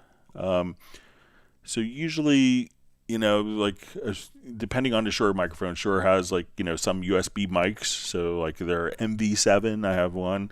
It's kind of like a USB slash condenser. It's USB slash XLR mic. So that could have preferences.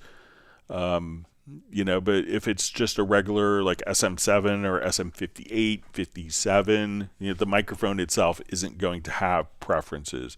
You can have preferences in Cubase for, how you want the record behavior. Like when I select a track, do I want it to automatically be record enabled? So if we come over here to our project and mix console, so I can say, I'm quickly, I want to record on this track and now I want to record on this track, we can have those automatically set up. But, generally, the microphones, don't have a preference. If you're using it as your audio interface, like a USB mic, you could go to your studio setup, select the interface here, go to the control panel, and then generally at this point you could set the buffer size. If there's a control panel applet, I know like the Shure MV7 has some onboard DSP for EQ and a little bit of dynamics. You could use that to control it as well. So, but maybe if you could specify which Shure mic you have, Steve.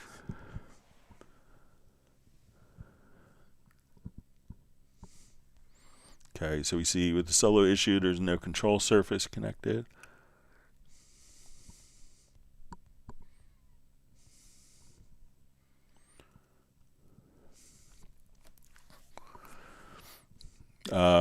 So we just see, is there a way to modulate other things though? I'm not just those effects. For question, can I modulate a VST or a Cubase effect parameter? So what you could do is just kind of, you could set it up. It could be a little convoluted of a process, but if there's a MIDI plugin called Auto LFO. So if you wanted to just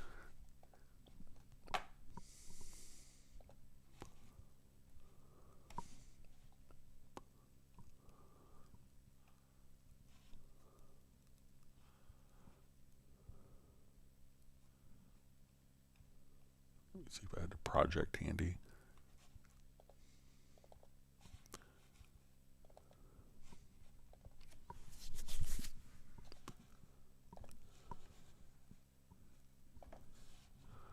All right, so if I come here,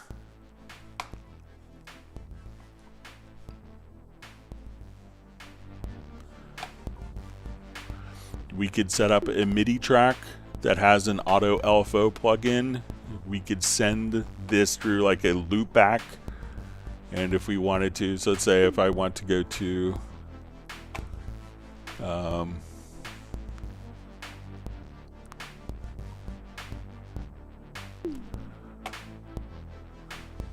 so I'm gonna have this MIDI track that's generating this LFO, and we can send it through like a MIDI. We'll do a generic remote, and then we could set to output this to we'll choose our IAC driver. So just your loop back, we could click on learn. All right, and then what we want to do is take this particular fader, and then I'm going to go to my glitch drums track.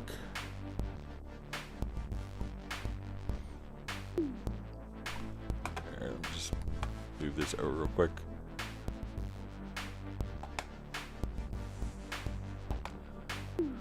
So get a mixer, and we'll say our glitch drums, and we'll go to our inserts, dual filter, and I'll choose position. So now this LFO is controlling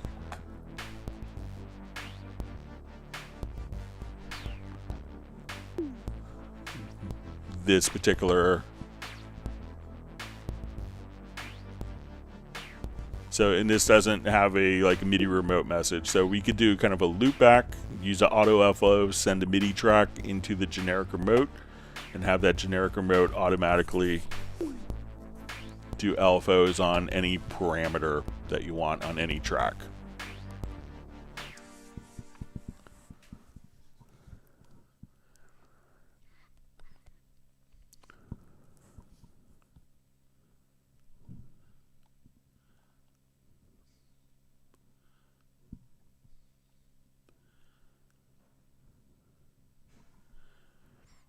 All right, so you see from Dr. Manuel Ramsayer, thank you, Greg, for pointing me to FX Modulator. I was looking for LFO tool, as it's so popular, but this might be enough for me. So yeah.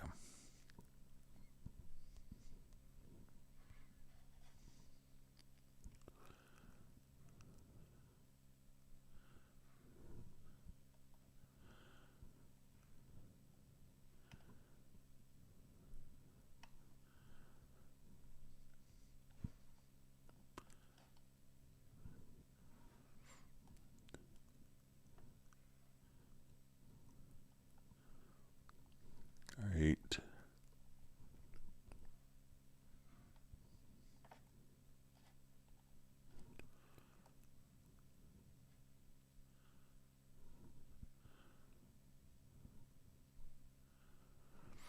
All right, so you see John Barry just says he did a macro to load tempo, marker, chord, and all my other global tracks when he starts a project.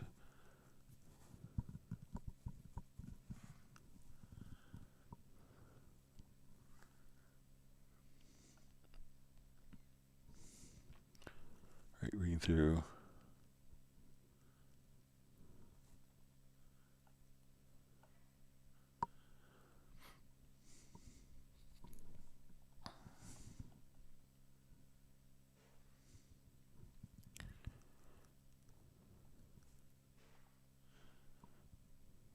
All right, reading through comments here. Sorry.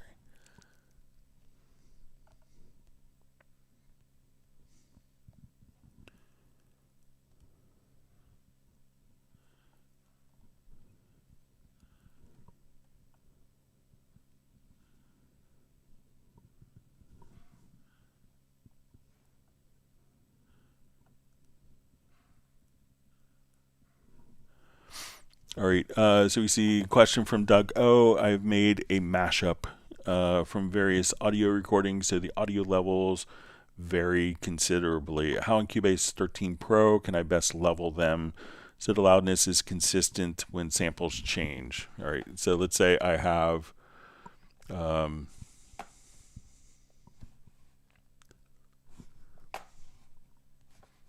just add an audio track here.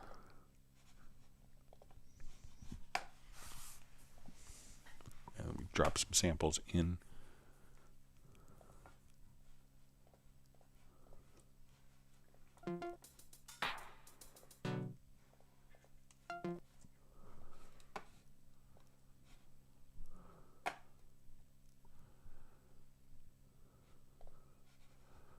Okay, so let's say we have different levels here. I'm going to separate these just to make it a little more obvious.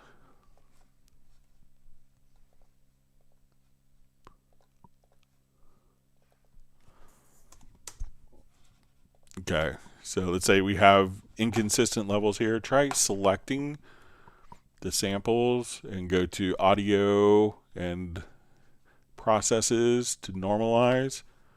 And let's say we want these all to be at -13 LUFS. So now when we undo that, you can see kind of the change. Now we could select all the events. Again, audio process, normalize, and it will now come right over here and just normalize those particular events. If we undo, so let's come over here and delete. You can see that the levels will vary.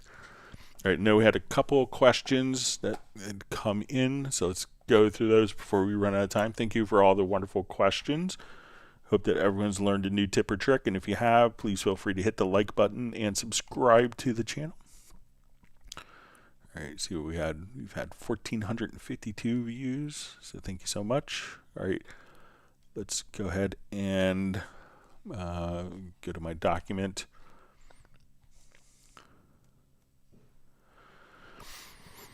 All right, so we see when to use pre-roll versus pre-count. Okay, so let's say I'm in a project here, and right now I'm at measure 3. So if I hit play,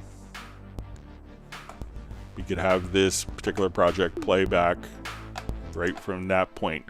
Now there's something called a pre-count. So we could activate, as soon as we come over here, we can say activate the count in.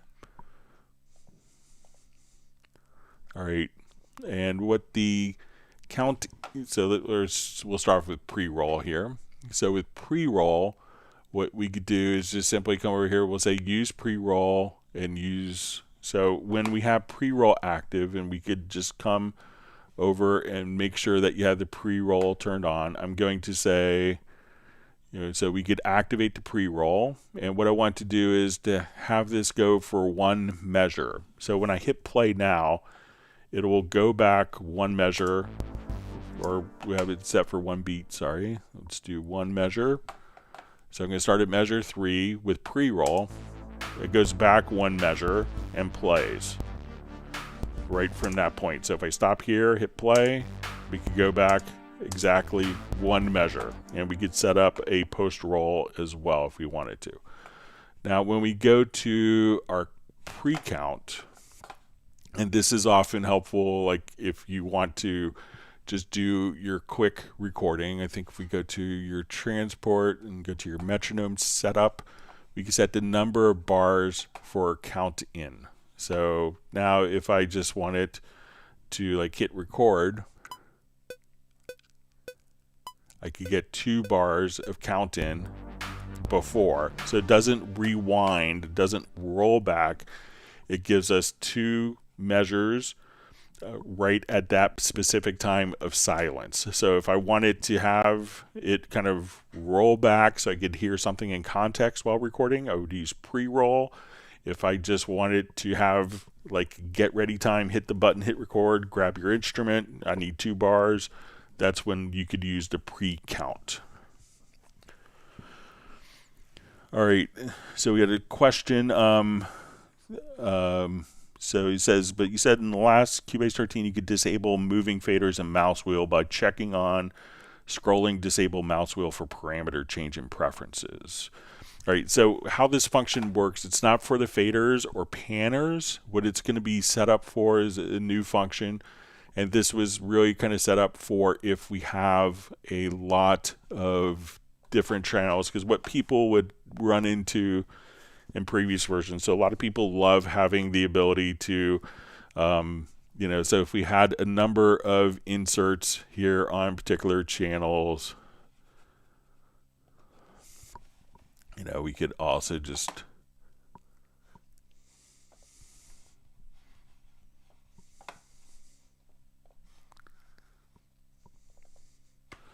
all right, so let's say we have a number of inserts on.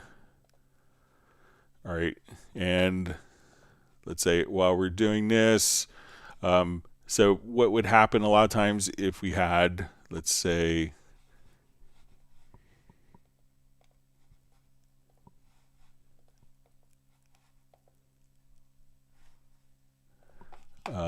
this was kind of one of the big ones. They would come over here to EQ, and let's say when they opened up the EQ and they would start scrolling from here, like to scroll downward, if they were hovering over a parameter, they would adjust the parameter inadvertently. So with this preference, we still can use the mouse scroll wheel for the fader, but if we turn the preference on, at this point we would go to, I think it's under project and mix console, say scrolling disables. So I'm going to turn this particular preference on, and now I could only scroll up or down and without affecting the parameters. And this also happens if we have a number of different parameters that are open and available here. So let's say if we have my EQ window open, I don't inadvertently adjust the values for all of the components in the rack. So the scroll wheel still works because this is a lot of people's favorite control surface, using their mouse scroll wheel. So we could do that for pan and for volume, but for the racks, this is where we could disable it so that you could freely scroll to access different parameters without inadvertently adjusting like EQ points. So you could do it like that. And if you accidentally do this, just hit Alt or Option plus the letter Z, and then you can undo all your changes in your mix console. And you also have a dedicated mix console history for your undos right there.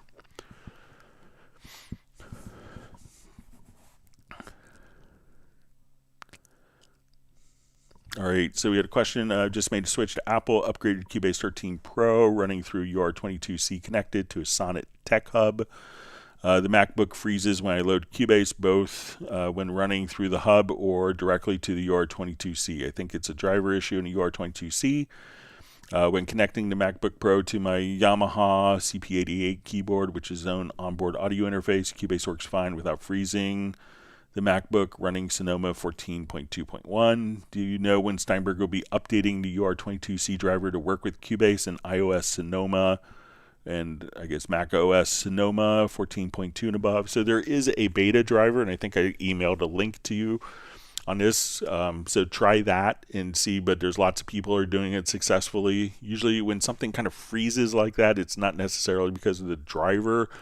A lot of times when something is freezing like this, it could be that there's too much power being utilized on the USB bus. So you may have, a powered hub. You may have like the Sonnet hub, which is a high quality unit, but sometimes there's only so much bandwidth for USB power. And if you have a lot of stuff like an external drive, those can take up a lot of power on your USB bus. So, try disabling other devices if you have other devices, and maybe something is taking too much power with that. But you could try the link for what I sent you as well. And we had another question that's someone had sent their file over that they're having problems. I meant to get to this on the last live stream, but they're having issues when utilizing audio warping and like a fade in, fade out. So I'll just take a look at it here. I'll revert this project.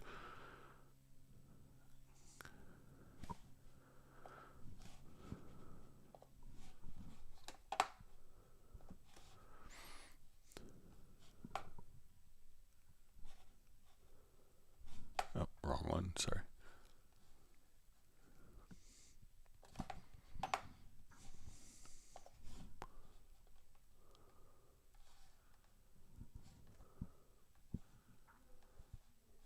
Here we go.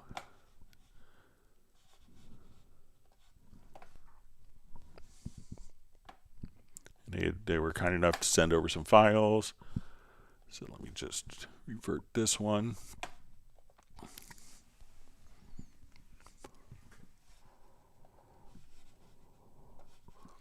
All right, so and they had all their files kind of over here. So let's take a listen to the original files. All right, so I think it started with just this file. So this is the original guitar with bad timing.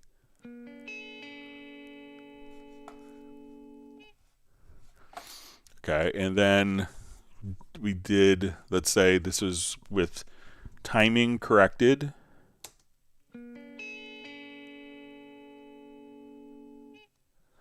And then when they did the warp plus the fade, this is what sounds like.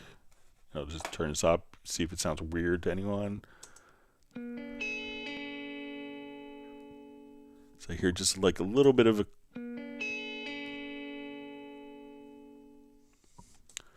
And let's listen to this one here and see if we...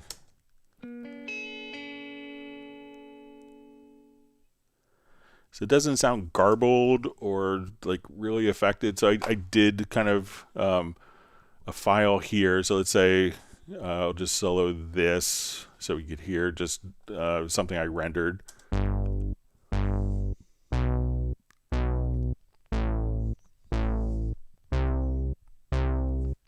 All right, so I'm going to do some free warping on this. So let's go ahead and just get it to the correct free warp.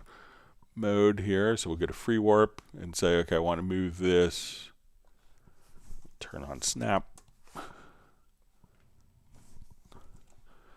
So I want to move this, let's say, over a beat.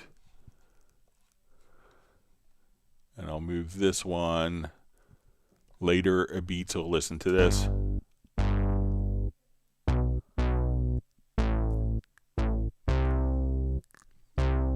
So there's all straight. So we've done that, and now I'm going to apply like a fade out on this. So let's listen to it, see if it gets garbled or affected in an adverse way.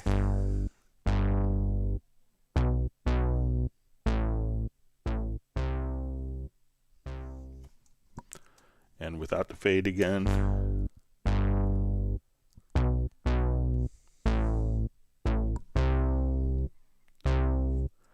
So it doesn't seem to be affecting the quality when we do audio warp and fades, but maybe if someone else hears it, let me know. All right, let's see if we have time to get one more quick question in before we wrap up. Thanks for all the great questions today. I hope everyone's learned some new tips or tricks.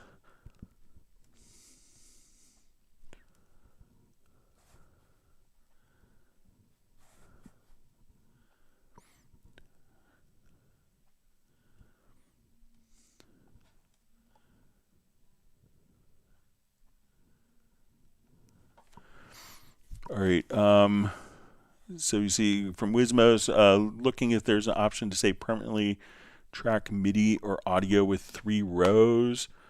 So let's say we have 1, 2, 3 rows here, and let me just see if just go to my track control settings and see if there's anything in here that we can get to quickly.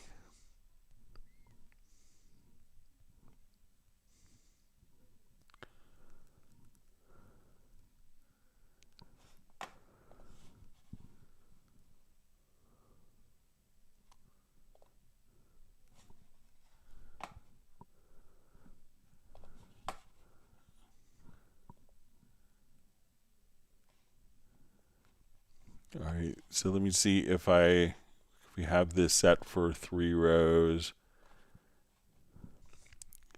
If there's a kind of a default track height, if that's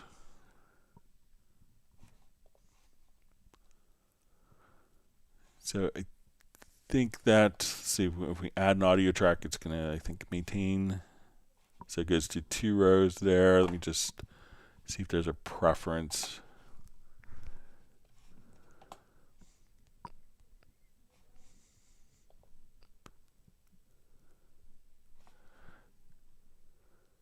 All right, so let's see if we show this as 3 rows here in the preferences. If we add a track, it doesn't look like.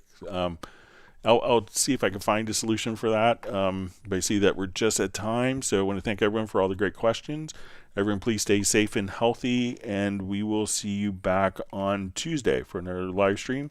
Thank you so much for spending part of your day with us, and everyone have fun creating music. Goodbye.